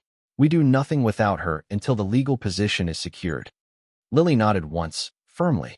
Then she looked around the chamber one more time, the slow sweep of a person taking in a space they intended to remember accurately. Did Vane know it would be here for this long? I don't think he expected to be gone for more than a few years. He probably thought he'd come back and reclaim it when the investigation settled. But investigations have a way of not settling the way people hope. So he put it here to be safe, and then he couldn't come back. That's what I think happened. Lily was quiet for a moment. It's sad for him, but... She looked at the canisters. We're the ones who came after. The words landed in the dry, still air of the chamber and sat there. Maya looked at her daughter, 9 years old, standing in a 136-year-old vault beneath a lighthouse she'd bid $50 to win, and understood for the first time fully and without reservation what she'd been reaching for when she picked up that green form in the county records office. Not hope exactly, not escape, something more specific than either of those. A future that she and Lily built together from what was actually there, rather than from what should have been there, or used to be there, or what other people thought she was entitled to. That was what the lighthouse had been for. "Come on," Maya said. "Let's get out before it's full dark. We'll come back Monday with Ruth." They moved back through the passage into the tower, and Maya pulled the stone panel back to its closed position and felt the mechanism settle into place, and they climbed the stairs back to the level of the keeper's cottage and went out onto the headland in the last light. The sea was dark now, the horizon gone, the lighthouse tower rising against a sky just pale enough to distinguish from the water below. Lily stood looking at the tower for a moment. She had her notebook out. She wrote something and underlined it twice and showed it to Maya without saying anything. The entry read, "Chamber found, Friday, October 18th, Lily and Maya Calloway. Value unknown, but enough to fix the roof." Below it, in smaller letters, "Don't tell anyone yet." Maya smiled. Good instincts. Lily put the notebook back in her jacket pocket. She looked at the tower one more time, the way she'd been looking at things lately attentively, with the awareness of someone who had learned that looking carefully was the difference between finding things and missing them. "Daddy called this morning," she said, "while you were at the lighthouse. He left a message.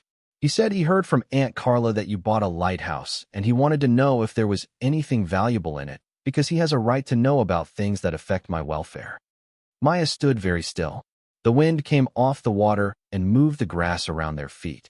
"He said that, word for word. I wrote it down." Lily looked at her. "He doesn't care about my welfare. He didn't come to my birthday." "No, he didn't. He cares about the money. He thinks there might be money.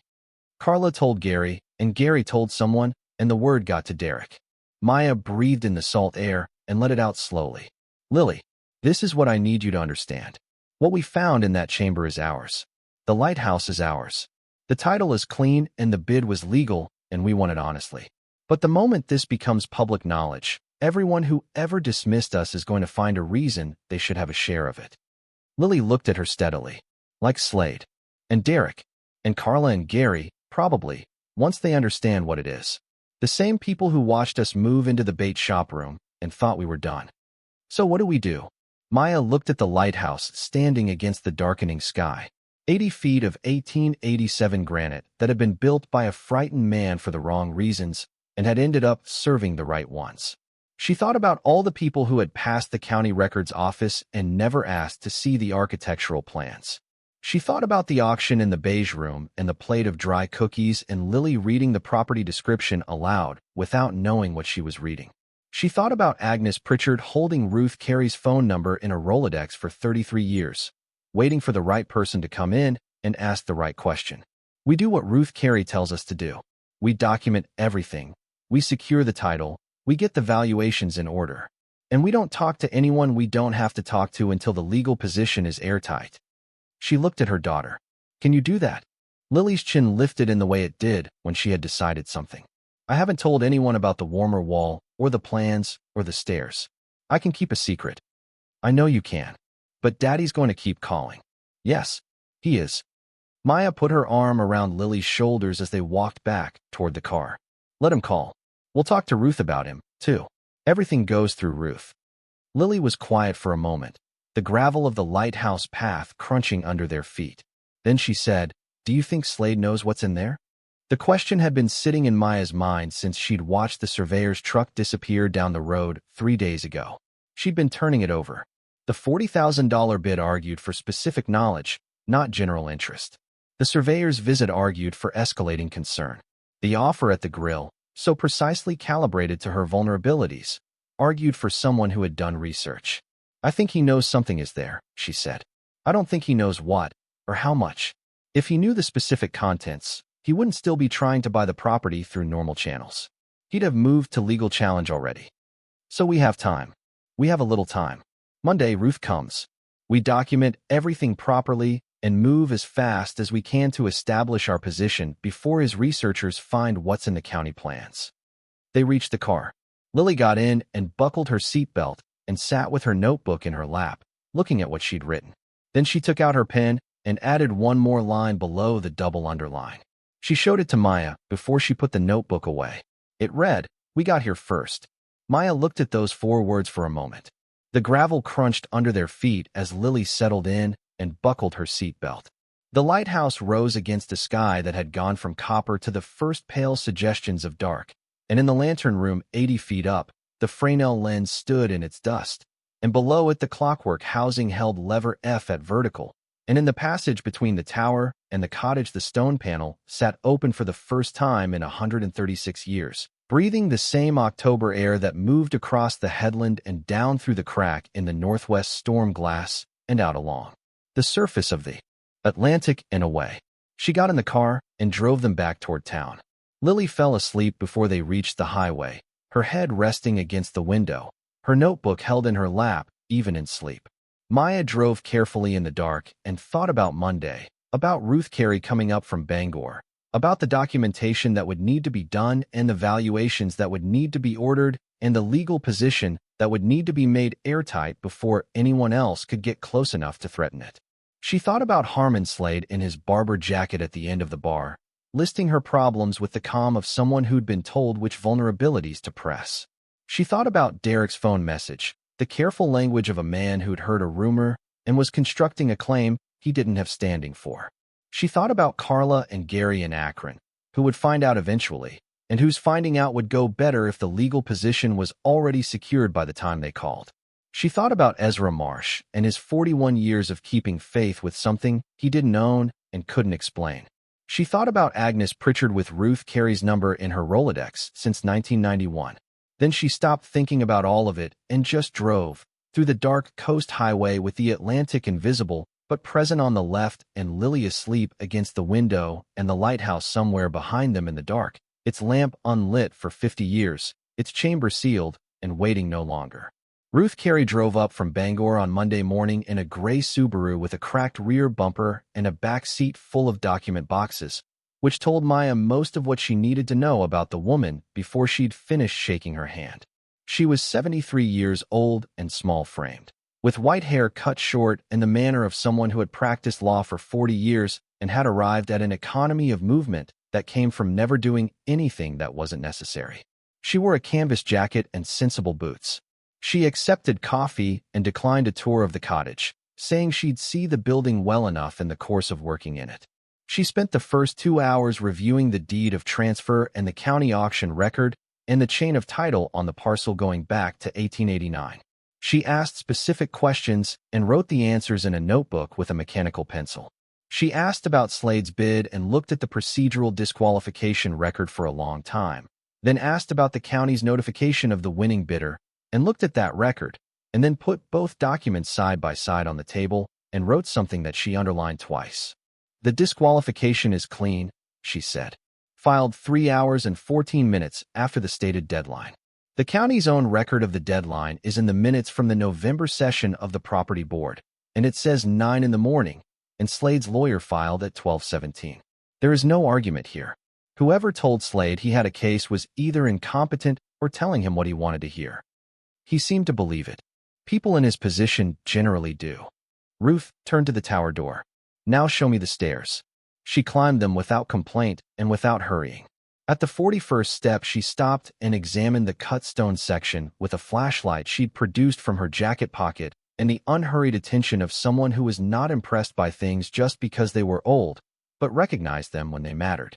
She looked at the iron fitting near the upper right corner for a long time. She asked Maya to demonstrate the lever F mechanism, which required going up to the lantern room and back. She watched the stone panel shift and photographed the result from 4 angles. Then she went into the passage. In the chamber, she photographed everything systematically before touching anything. She numbered each canister in a grid pattern, labeled the oilcloth tubes left to right, and marked the leather case as Item C in her documentation. She opened the same canister Maya had opened, removed the top coin in its chamois wrap, examined the 1804 silver dollar under a jeweler's loop she'd brought in her jacket, and replaced it with the precision of someone handling evidence. She did not say anything about the coin or what she thought it was worth. She wrote in her notebook. When she came back out of the passage and they were standing in the staircase again, she said, 3 specialists.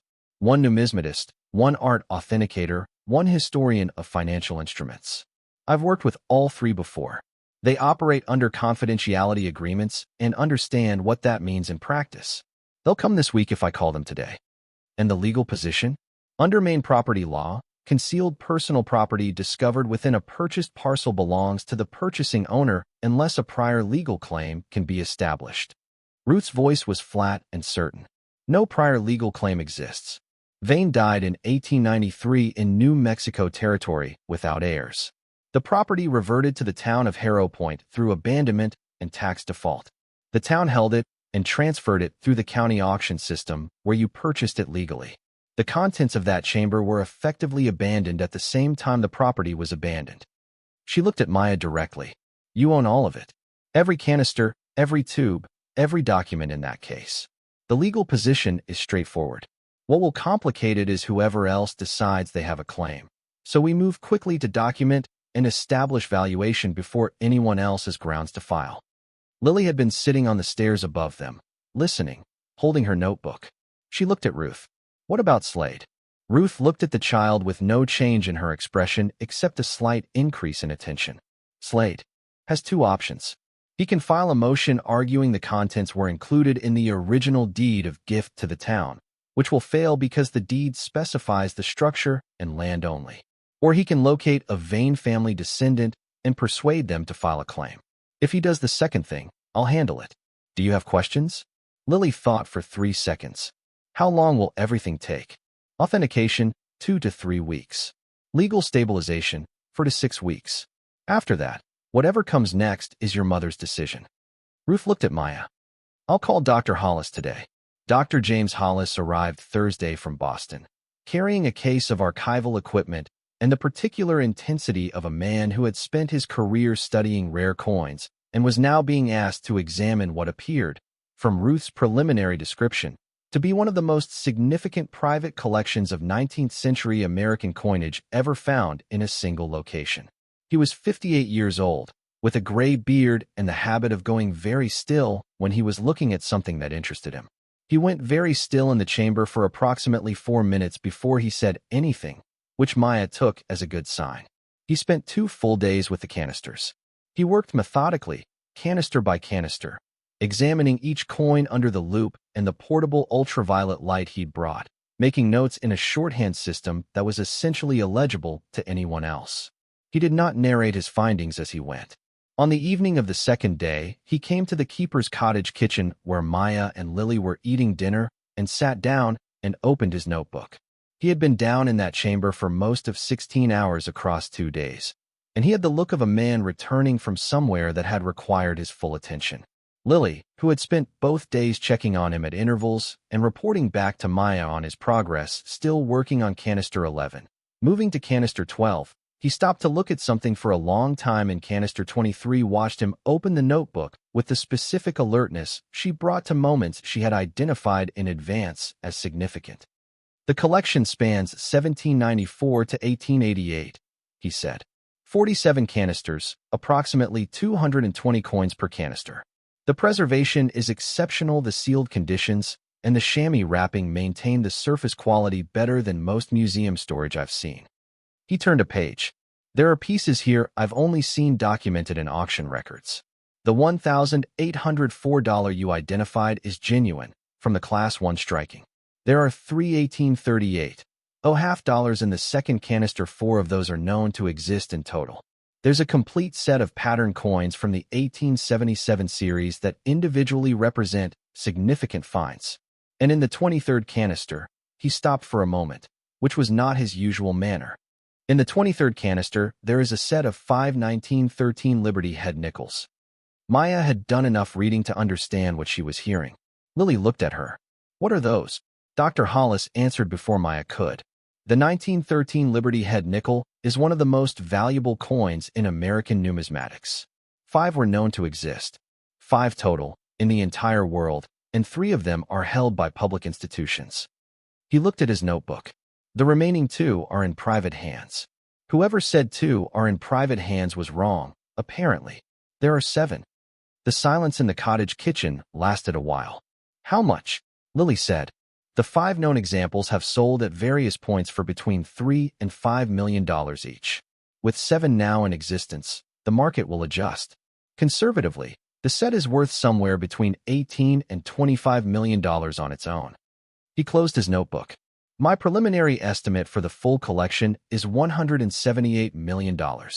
That number will move upward as the authentication documentation is completed and the market considers a collection of this scope and rarity.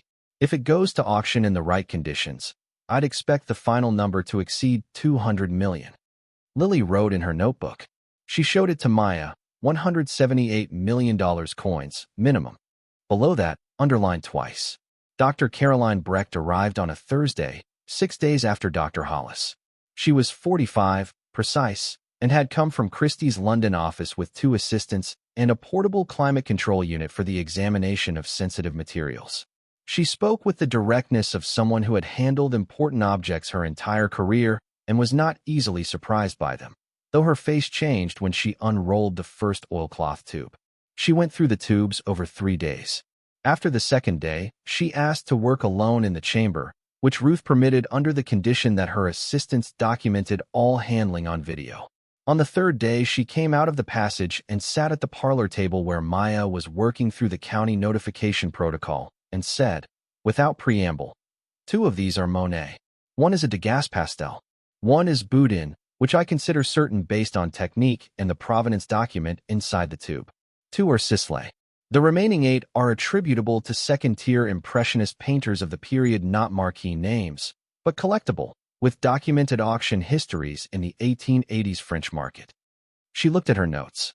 The provenance documents inside each tube appear to be from the same French dealer's hand, probably 1886 or early 1887. They identify the pieces by title, date, and acquisition chain ending with Cornelius Vane. Two of the works appear in Parisian auction catalog records from 1885 under titles that were subsequently marked whereabouts unknown. They have been on the list of missing Impressionist works maintained by the Art Loss Register for 40 years. She put down her pen. My preliminary assessment is $68 million. Full authentication will take additional time, and I expect the Monet Seascape to test higher than my initial estimate. The Degas is signed, and I have no doubt about its attribution. 70 to 85 million is a realistic final range. Lily was doing homework at the opposite end of the table. She did not look up, but her pen paused for a moment. Then she wrote something in her notebook before returning to the homework. Marcus Freed, Ruth's specialist in historical financial instruments, drove up from Boston the following Monday and spent a day with the leather case. He was 61, methodical, and had the unhurried manner of someone whose work required reading 19th-century legal documents in faded ink for weeks at a time without losing patience. When he came to find Maya in the afternoon, he was carrying 3 of the documents from the case, and he spread them on the kitchen table with the care of someone who had spent a career handling fragile things. 23 bearer bond certificates, he said, issued between 1878 and 1888. 8 are straightforward redeemable through the successor institutions at face value plus the interest accrual structure, which by current valuation comes to approximately $42 million. 12 more are more complex, but legally redeemable. I'll need 2 weeks to trace the full institutional chains, but I expect the total from those 12 to come to another $60 million. He paused. The last 3 documents are something else. He laid them out. The top document was a promissory note from a Boston commercial entity operating in 1887 under a name that no longer existed. Attached to it was a subsidiary document, a share registration that identified Vane as a minority interest holder in what had been, in 1887, a small New England maritime insurance underwriting firm. That firm had been acquired in 1902 by a larger company, which had itself been absorbed in 1941, which was now a subsidiary of a mid-sized New England insurance company that still operated out of Hartford. The share, Marcus said carefully, has been compounding in legal complexity for 137 years without anyone claiming it. The original interest was small. Vane apparently took it as partial settlement of a shipping dispute. But the accrual structure of the original share agreement was written in a way that anticipated long-term holding. After 137 years of ownership transfers and corporate absorptions, with a claim established through clear documentary chain of title, he stopped. How much? Lily asked from the doorway, where she had appeared without anyone noticing. Marcus looked at her. $36 to $40 million, depending on how the Hartford Company's legal team interprets the 1902 absorption terms. He looked at Maya. Ruth will need to file the claims separately from the bond redemptions. It will take 6 months to a year to fully resolve, but it is a legitimate and documentable claim. The room was quiet for a moment. So the total, Maya said. Ruth, who had been listening from the doorway, came in and sat down. She had a legal pad, and she wrote 3 numbers on it and added them up. Coins, $178 million minimum. Paintings, $70 million center estimate. Bonds and financial instruments, $140 million inclusive of the Hartford share claim. She turned the pad toward Maya. $388 million. She wrote a note beside it, pending final authentications and Hartford resolution. Likely to move higher. Maya sat with the number and let it settle. She had run numbers in her head every day since she sat on the chamber floor with the 1804 silver dollar, and she'd been close. But seeing it written down was different from carrying it internally. Numbers written down had a weight that internal estimates didn't, the weight of things that had moved from hypothesis into fact. Lily came to stand beside her and looked at the legal pad. She read the number. She looked at her mother. She did not do the 3-second pause this time. She said, immediately, quietly, "We're going to be okay." It was the thing she'd been waiting to say for 2 years. Maya could hear it in the simplicity of it, the relief contained in 6 words that a 9-year-old had been holding carefully and had now set down. "Yes," Maya said. "We're going to be okay." The discovery became public the following week through a statement Ruth released to the Harrow Point Courier and the Bangor Daily News. Brief, factual, no numbers given. Maya Calloway, owner of Gull Point Lighthouse, had discovered a sealed chamber containing historical assets of significant value, currently being assessed by specialists. Legal title had been confirmed. Authentication was ongoing. The statement was precisely calibrated to establish the fact of the discovery and the security of the title before speculation could run ahead of documentation. Ruth had chosen the Harrow Point Courier deliberately, because a local paper would publish it without the competitive pressure to inflate or sensationalize, and because Harrow Point had a right to know first. The town's reaction was layered, which was the honest description of it. Some people reacted with genuine pleasure, the particular pleasure of someone who has been rooting quietly for an underdog and finds out the underdog won. Marcus Webb at the grill took down the chalkboard specials and wrote 4 words in large chalk letters. She knew what she was doing. He left it there for 3 weeks. Greer the lobsterman was not seen in the grill for 10 days. When he returned, he ordered his beer and stared at the bar and said nothing about anything, which was the closest thing to an apology available to men of his particular temperament. The man who'd laughed with him that first night was not seen at all. Someone told Maya he'd transferred his business to a bar in the next town, someone else's bad faith, and had declined to remain so. Slade's own final appearance came on a Saturday in late November, the week before the legal challenges were dismissed. He drove up the Lighthouse Road alone, without a lawyer or a surveyor or a representative, and parked and walked up to the cottage where Maya was on the porch working on the roof framing with the help of Ezra Marsh's great-nephew, a carpenter named Joel who was 26 and had been learning traditional timber framing from a man in Blue Hill and was grateful for a project that paid and taught at the same time. Lily was handing nails up from the porch floor.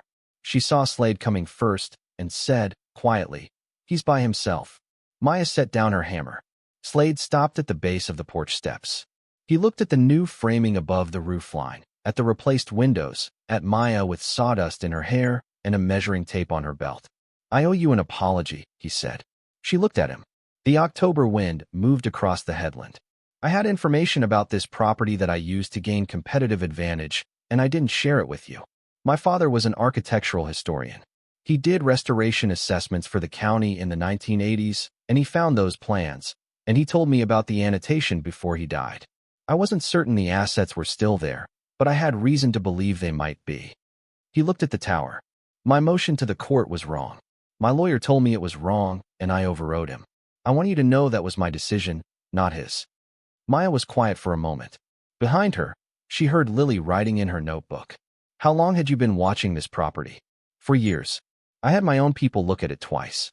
Neither of them climbed the stairs." He looked at her directly. "The county key doesn't open the lens room hatch. I didn't know that until your filing. I couldn't get up to the lens room to find the lever." A pause. "You had the original key. Ezra Marsh's grandfather kept it." Slade nodded slowly. "That would be Robert Marsh. He's mentioned in the 1960s restoration assessment my father worked from." He looked at the headland, the sea visible past the rocks. "He kept the key for 40 years. He kept it for 40 years, Maya said. "And then his son kept it for 40 more, and gave it to me because he said some things were meant for other people to find." She picked up her hammer. "You're welcome to go up and see the lens if you want. I'm going to restore it and get it working again. The beam should carry 20 miles in clear weather, same as it always did." Slade looked at the tower for a long moment. He said, "My father would have liked to see that." Then, "Thank you." He turned and walked back down the gravel drive and did not look back. Lily waited until the car had disappeared before she spoke. "Did you really mean that? About him going up?" "Yes. He was still wrong about everything he did. He was. But he came here alone and said it plainly and didn't make excuses for himself. That takes something." Maya looked at her daughter. "You don't have to forgive someone to recognize when they've done something that cost them." Lily considered this. She wrote in the notebook. She showed Maya the entry. Slade came to say sorry. Alone. No lawyer. Then below it, in smaller letters, "Mommy said that costs something. She's right." Derek stopped calling in December, after Ruth filed her response to his emergency custody motion. She had answered in 2 pages calm, factual, and complete, noting that improved financial circumstances for the primary custodial parent strengthened rather than weakened that parent's standing, that Derek had not paid child support in 14 months, had not visited Lily in 11 months, and that his motion appeared to confuse financial self-interest with parental standing in a way that the court had seen before and consistently rejected. The judge dismissed the motion in a single paragraph that used the phrase, "without merit," twice. Derek's lawyers sent one more letter alleging Ruth's response had been defamatory. Ruth responded with a counter-motion, and Derek's lawyer apparently chose not to answer it. Maya told Lily about the dismissal straightforwardly. Lily listened. She asked two questions, whether Derek could try again, and whether he knew where the lighthouse was. Maya answered yes to the first and yes to the second, and told her that Ruth had advised that any further filings would face immediate counteraction and that Ruth had a considerable track record in these matters. Lily wrote this down in her notebook under a page headed simply Derek. She did not ask anything about whether he missed her, or whether he thought about her, or whether there was some version of the situation where he would become different from the person he had consistently shown himself to be. She was 9.5 years old, and she was the most empirically minded person Maya knew, and she filed the evidence about Derek's behavior in the same category she'd filed everything else she'd learned to be true, accurately, without pretending the truth was something other than what it was. She did not close the notebook page. She left it open for the rest of the evening, which Maya interpreted as an honest acknowledgement that the question wasn't fully resolved and might not be for a long time. Some pages didn't get closed. That was accurate too. Carla called from Akron when the news went public. She moved through several positions in one conversation. I always thought it would work out, arriving first with the false retroactive confidence. Then you really should have told me sooner. Then Gary thinks you should talk to a financial advisor. Then the silence that Maya recognized as wounded pride finding its way toward something more honest. There was a long pause in the conversation where neither of them said anything, and then Carla said, "You did it." Took as information rather than victory. The woman at the hardware store who had sold Maya the second flashlight and never once asked what she was doing with it stopped Maya in the parking lot one afternoon and said only, "Good for you," with the genuine brevity of someone who meant it and didn't need to add anything. The Harrow Point Elementary School principal sent Maya a formal letter requesting permission to share the story of the Lighthouse discovery with the school's 5th and 6th grade classes as a local history and science literacy example. Maya wrote back agreeing, on the condition that Lily tell the story herself, in her own words, which the principal accepted. The day Lily stood at the front of the 5th grade classroom with her blue notebook in hand and explained how you found things by paying attention to what didn't fit, Maya stood in the hallway outside the classroom door and listened and felt something she hadn't felt in a very long time, the particular satisfaction of watching something you worked for become exactly what you hoped it would be. Dobbs at the county clerk's office, who had apparently mentioned the discovery to Slade's office before the public statement of breach of protocol that Ruth documented carefully, offered a written apology to Maya that she accepted without comment and filed with the rest of the paperwork because Ruth said to file everything. Slade's legal challenge arrived on a Tuesday, 2 motions filed simultaneously. The first argued that the concealed assets had been included in Vane's original deed of gift to the municipality and therefore belonged to the town of Harrow Point, not the current owner. The second was filed not by Slade himself, but by a woman named Patricia Vane Whitfield from Phoenix, Arizona, who claimed descent from Cornelius Vane's family and therefore rights to the estate. Ruth handled the first motion in her response brief with the efficiency of someone dispatching an argument she'd anticipated before it was filed. The 1889 deed of gift specified the structure and the land. It contained no language addressing concealed personal property. Under Maine statute and the common law of property, concealed personal property discovered in a purchased parcel belongs to the discovering owner when no prior legal claim exists. No prior legal claim existed. The motion was dismissed at a preliminary hearing in December, the judge noting in a written order that the argument lacked any legal basis in Maine precedent and that the plaintiff's position appeared to confuse the transfer of real property with the transfer of all personal property that might hypothetically be found within it at any future date of principle, the judge noted. That would make the purchase of any old building an essentially unlimited liability to the seller and was not, and never had been, the law. The Patricia Vane Whitfield claim took slightly longer and was more interesting because Patricia Vane Whitfield turned out to be a retired school librarian from Phoenix who had been contacted by a representative of Slade's legal team 6 weeks earlier and told she had a strong genealogical claim to assets worth hundreds of millions of dollars and that all she needed to do was authorize the filing. She had been given the impression that her connection to Cornelius Vane was direct and documented. It was neither. Ruth's genealogical research, completed by a specialist firm in 3 weeks, established that Patricia Vane Whitfield was connected to Cornelius Vane through a collateral branch 3 generations removed, through a sibling of Vane's mother who had emigrated to Pennsylvania in the 1850s. The connection was real but legally irrelevant. Vane had died in 1893 without heirs or a will, and the statute of limitations on any estate claim had run out in the early 20th century. The claim had no foundation, and the judge dismissed it in a brief hearing that Patricia Vane Whitfield did not attend, having apparently been advised by her own lawyer, after she sought independent counsel, that the case was not worth pursuing. When the judge dismissed the Vane Whitfield motion in January, Patricia Vane Whitfield called Maya. She had found the number through the county records office, where it was public, and she called on a Wednesday evening when Maya was in the Lighthouse kitchen making dinner. She introduced herself and then said, immediately, "I owe you an apology. They told me I had a genuine case. I didn't know they were using me." Maya turned down the stove. "I don't think you bear responsibility for what they told you. I signed documents. I should have verified it myself." A pause. "I hope you don't think badly of me." "I don't." Maya leaned against the counter. The kitchen smelled of the new wood the carpenter had installed in the rebuilt cabinetry. "Can I ask you something? Do you know anything about Cornelius Vane? As a family figure?" "Almost nothing. He was like a ghost in the family records. My grandmother mentioned him once, said he was the one who went east and made money and then disappeared. That was the whole of it. He built a lighthouse," Maya said, "and then he ran away and left it. And it turned out to be the only useful thing he did." Patricia Vane Whitfield laughed, a small surprised sound. "I suppose that's something." They talked for 20 minutes. Patricia Vane Whitfield had 3 cats and had spent 30 years as a school librarian in Phoenix's East Side district and had retired the previous year. She said she'd used her library to teach students how to verify sources and check claims before believing them, which made the situation she'd found herself in particularly embarrassing. Maya told her she thought most people, given the same presentation Slade's team had given her, would have done the same thing. They exchanged email addresses.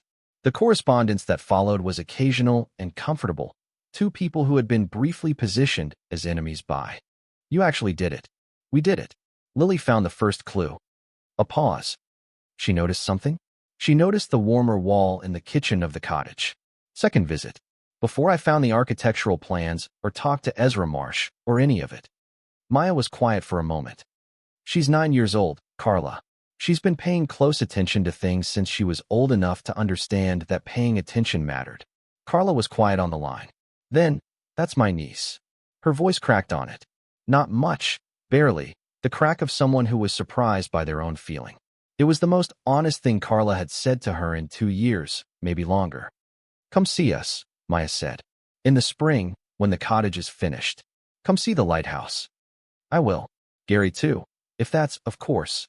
Bring Gary." After she hung up, Maya sat with the phone in her hand for a moment and thought about Carla, the life that had gone according to plan, the confidence that came from that, the way that confidence had sometimes curdled into something that looked like certainty about other people's mistakes. She didn't think Carla was a bad person. She thought Carla was a person who had been scared for her and hadn't known how to show it except as criticism, which was a familiar enough failure mode. You love people and you manage that love badly, and sometimes, if you were fortunate, you got a chance to manage it differently. She set the phone down and went upstairs to check on Lily, who was asleep with her notebook on the pillow beside her, the pen uncapped, the page she'd been writing on turned toward the ceiling. The entry at the top of the page read, in Lily's careful, upright handwriting, "Things Daddy could still do," followed by a short list and a longer column of blank lines, waiting. The restoration was complete enough to move into by February. The keeper's cottage had 4 working rooms, a bathroom with hot water, a kitchen that functioned, windows sealed against the Maine winter wind. The temporary tarps were down. The northeast roof section was repaired and shingled. The new boards Joel had cut matching the original roof pitch exactly because he'd measured 3 times before cutting once and considered it a point of personal honor to get the angle right. The parlor floor had been relaid by Joel the carpenter, who had found old-growth pine salvage boards in Ellsworth that matched the original flooring well enough that you couldn't tell the new from the old unless you looked for the slight difference in weathering. They moved in on a Saturday in February, which was not a warm or forgiving day for the Maine coast, and the headland was wind-scoured in gray, and the sea threw white caps past the rocks. Maya and Joel carried boxes from the Honda Civic that her mother had given her, the same car she'd driven to the auction in, the same car she'd driven Lily home from the Lighthouse on a dozen evenings. Lily carried her own boxes, the way she'd been carrying her own weight for 2 years, carefully and without complaint, and with a specific attention to getting things into the right rooms. The last box Lily carried in was the small one that held the framed notebook page. She went straight upstairs and hung it herself, in the west-facing room that now had new plaster walls and clean blue-gray paint, and a window seat Joel had built because Lily had asked for one and Maya had said yes. She hung it to the left of the window where the light would hit it in the afternoon. Then she stood back and looked at it and called down the stairs, "It's perfect." Maya stood in the kitchen below with her jacket still on, and the sound of the sea coming through the new window glass and the smell of fresh pine from the rebuilt floor. And she understood that what Lily meant by perfect was not the frame or the placement or even the notebook page itself, but the fact that the room existed, that they were in it, that it was theirs, that they had gotten here through the precise sequence of events that had required both of them to be exactly who they were. Lily paying attention to the warmer wall, Maya picking up a green form in a county records office, both of them refusing to treat long odds as a reason not to try. The framed page read, "Chamber found. Value unknown, but enough to fix the roof," which turned out to be true in every direction she looked at it. Ezra Marsh came to dinner in January, the first meal cooked in the rebuilt kitchen. He sat at the table Maya had brought from the bait shop room. She had kept it because it had been the table throughout all of it, the table where she'd done her accounting and looked at numbers that didn't clear and watched Lily do homework and eaten dinners that were adequate, but nothing more. She'd refinished the top herself over 2 weekends in November, sanding it back to the wood and re-oiling it, because it deserved better than what years of rental use had done to it, and because she had the time now and the inclination to do things properly. The kitchen around it was different.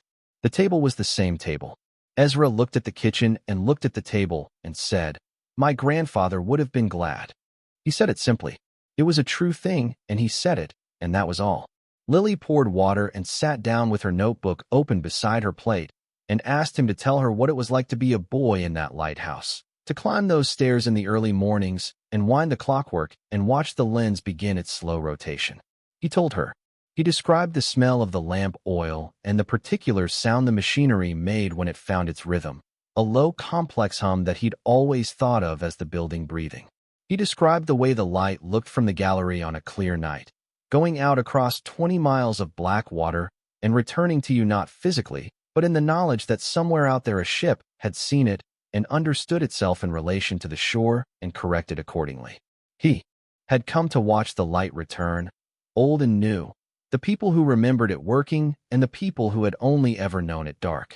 She thought about all of it, and then she stopped thinking about all of it and just stood in the December cold and watched her lighthouse do the thing it had been built to do, which was to make the dark navigable, to give ships a fixed point against the moving dark and let them find themselves in relation to it.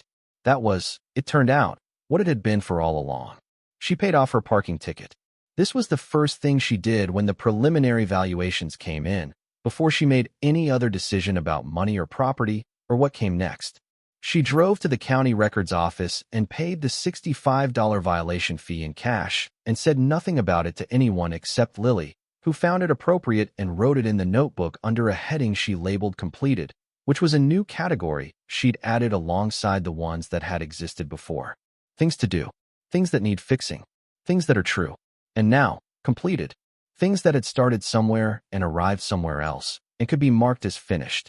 The parking ticket was the first entry in the completed column. Below it she wrote, "Warmer wall noticed." Below that, lever F. Below that, Ruth Carey called. Below that, chamber opened. The list ran to 11 entries by the time she stopped, which was not because the list was finished, but because the rest of it was still happening and Lily was a child who understood the difference between a completed thing and a thing still in motion. She also paid 3 months back rent to the bait shop landlord, Tom Egan, who hadn't asked for it, and who took the check with the expression of a man confronting something he didn't know the proper response to. She told him it was what she owed, and that she had owed it before the Lighthouse changed anything, and she wanted it settled. He said, simply, "You were a good tenant," which was honest, and from Tom Egan was close to high praise. Lily came up through the hatch and stood beside her and zipped her jacket against the cold and did not say anything for a while. They stood together and watched the beam. Below them, through the restored glass and the thick granite, the keeper's cottage held its warmth. The chamber below the staircase was empty now, its contents catalogued and removed to secure storage pending final disposition. But the passage still connected the tower to the cottage foundation. The stone panel still worked on its pivot, and the clockwork housing still stood in the lens room, with lever F positioned at vertical. Where Maya had left it the first morning she climbed those stairs. "What are you thinking about?" Lily said eventually.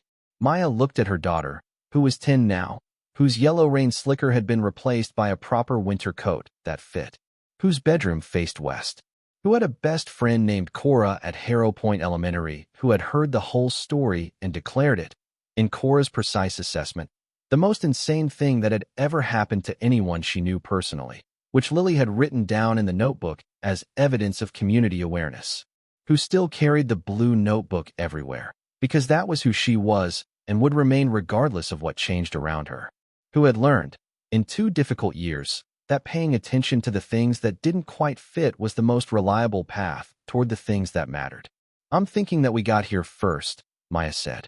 Lily nodded once, the way she nodded at things she'd already concluded but was glad to have confirmed aloud. "And that we're going to stay," Maya added. Lily looked at the Atlantic, the dark water carrying the beam away and returning it, the horizon where the light disappeared and the sea continued without it. She considered this. She was a child who considered things, and who had learned in 2 years of difficult circumstances that the correct response to good news was the same as the correct response to bad news. Note it accurately, verify it, and then figure out what comes next. She took out the blue notebook. She wrote something in the dark by the light coming off the beacon's return sweep, the brief illumination enough for her careful hand, and she showed it to Maya. The entry read, December 21st, solstice. The light is back on. We live here now. She underlined it twice. Good, Maya said.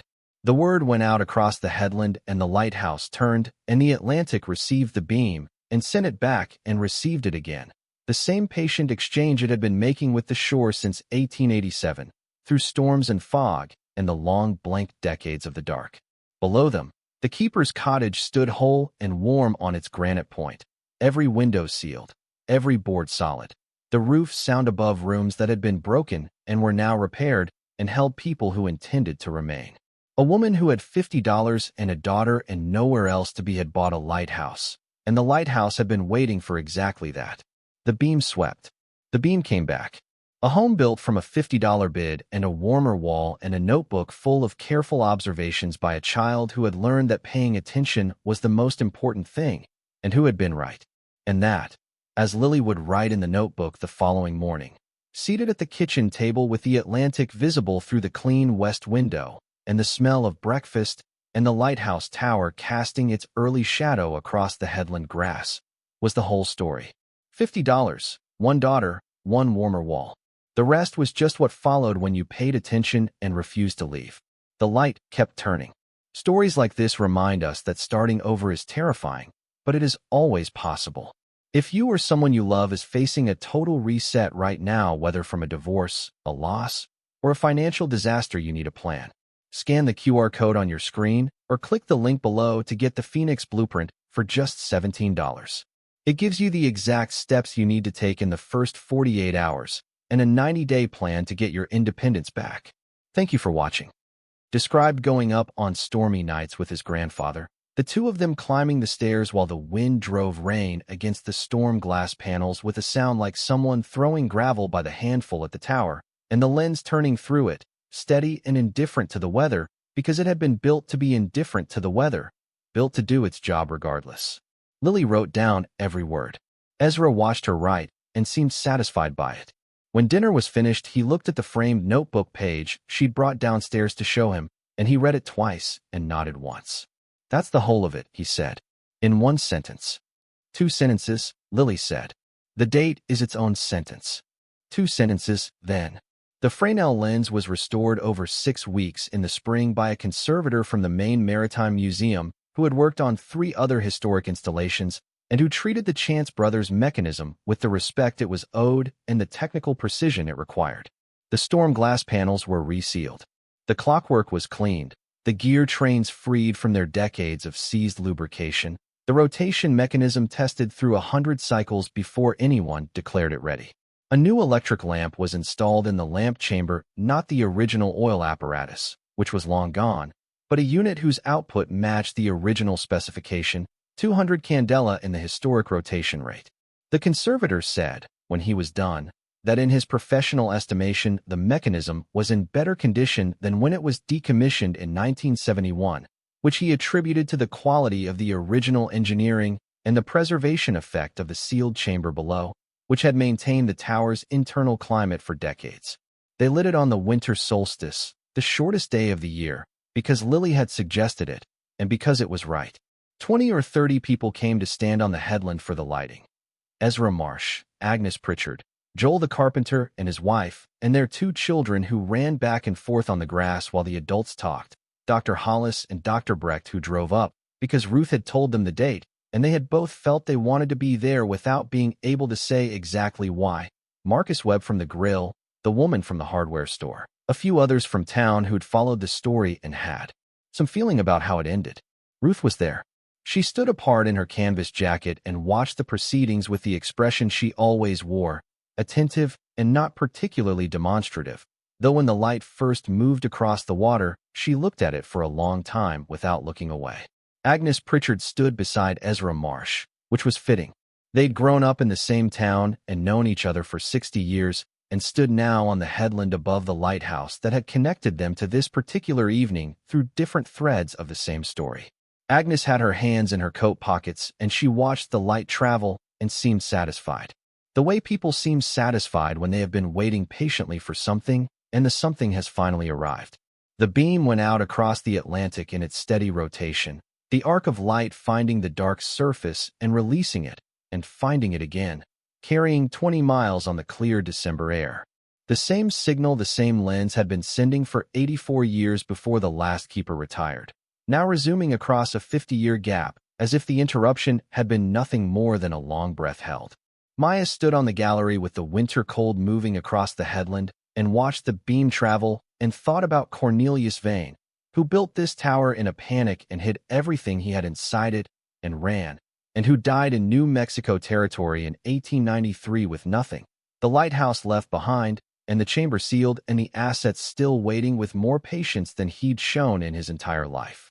She thought about what it was to run from something and leave behind the only useful thing you ever built.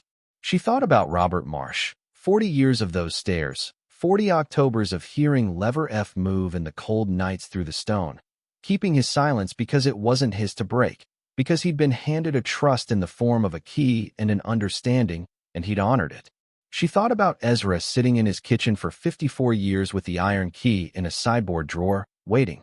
She thought about Agnes Pritchard finding private chamber, 8 by 10 on sheet 4 of the architectural plans in 1991, in a room nobody went into, in a file nobody asked for, and putting Ruth Carey's phone number in her Rolodex, and waiting for the right person to come in and ask the right question. 33 years of waiting. Not with impatience.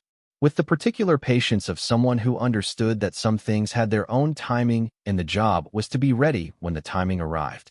She thought about Harrow Point in October, a county records office, a beige room, a plate of dry cookies, and a 9-year-old who read everything she encountered aloud, because the habit of reading things carefully was something she'd been taught and had made her own.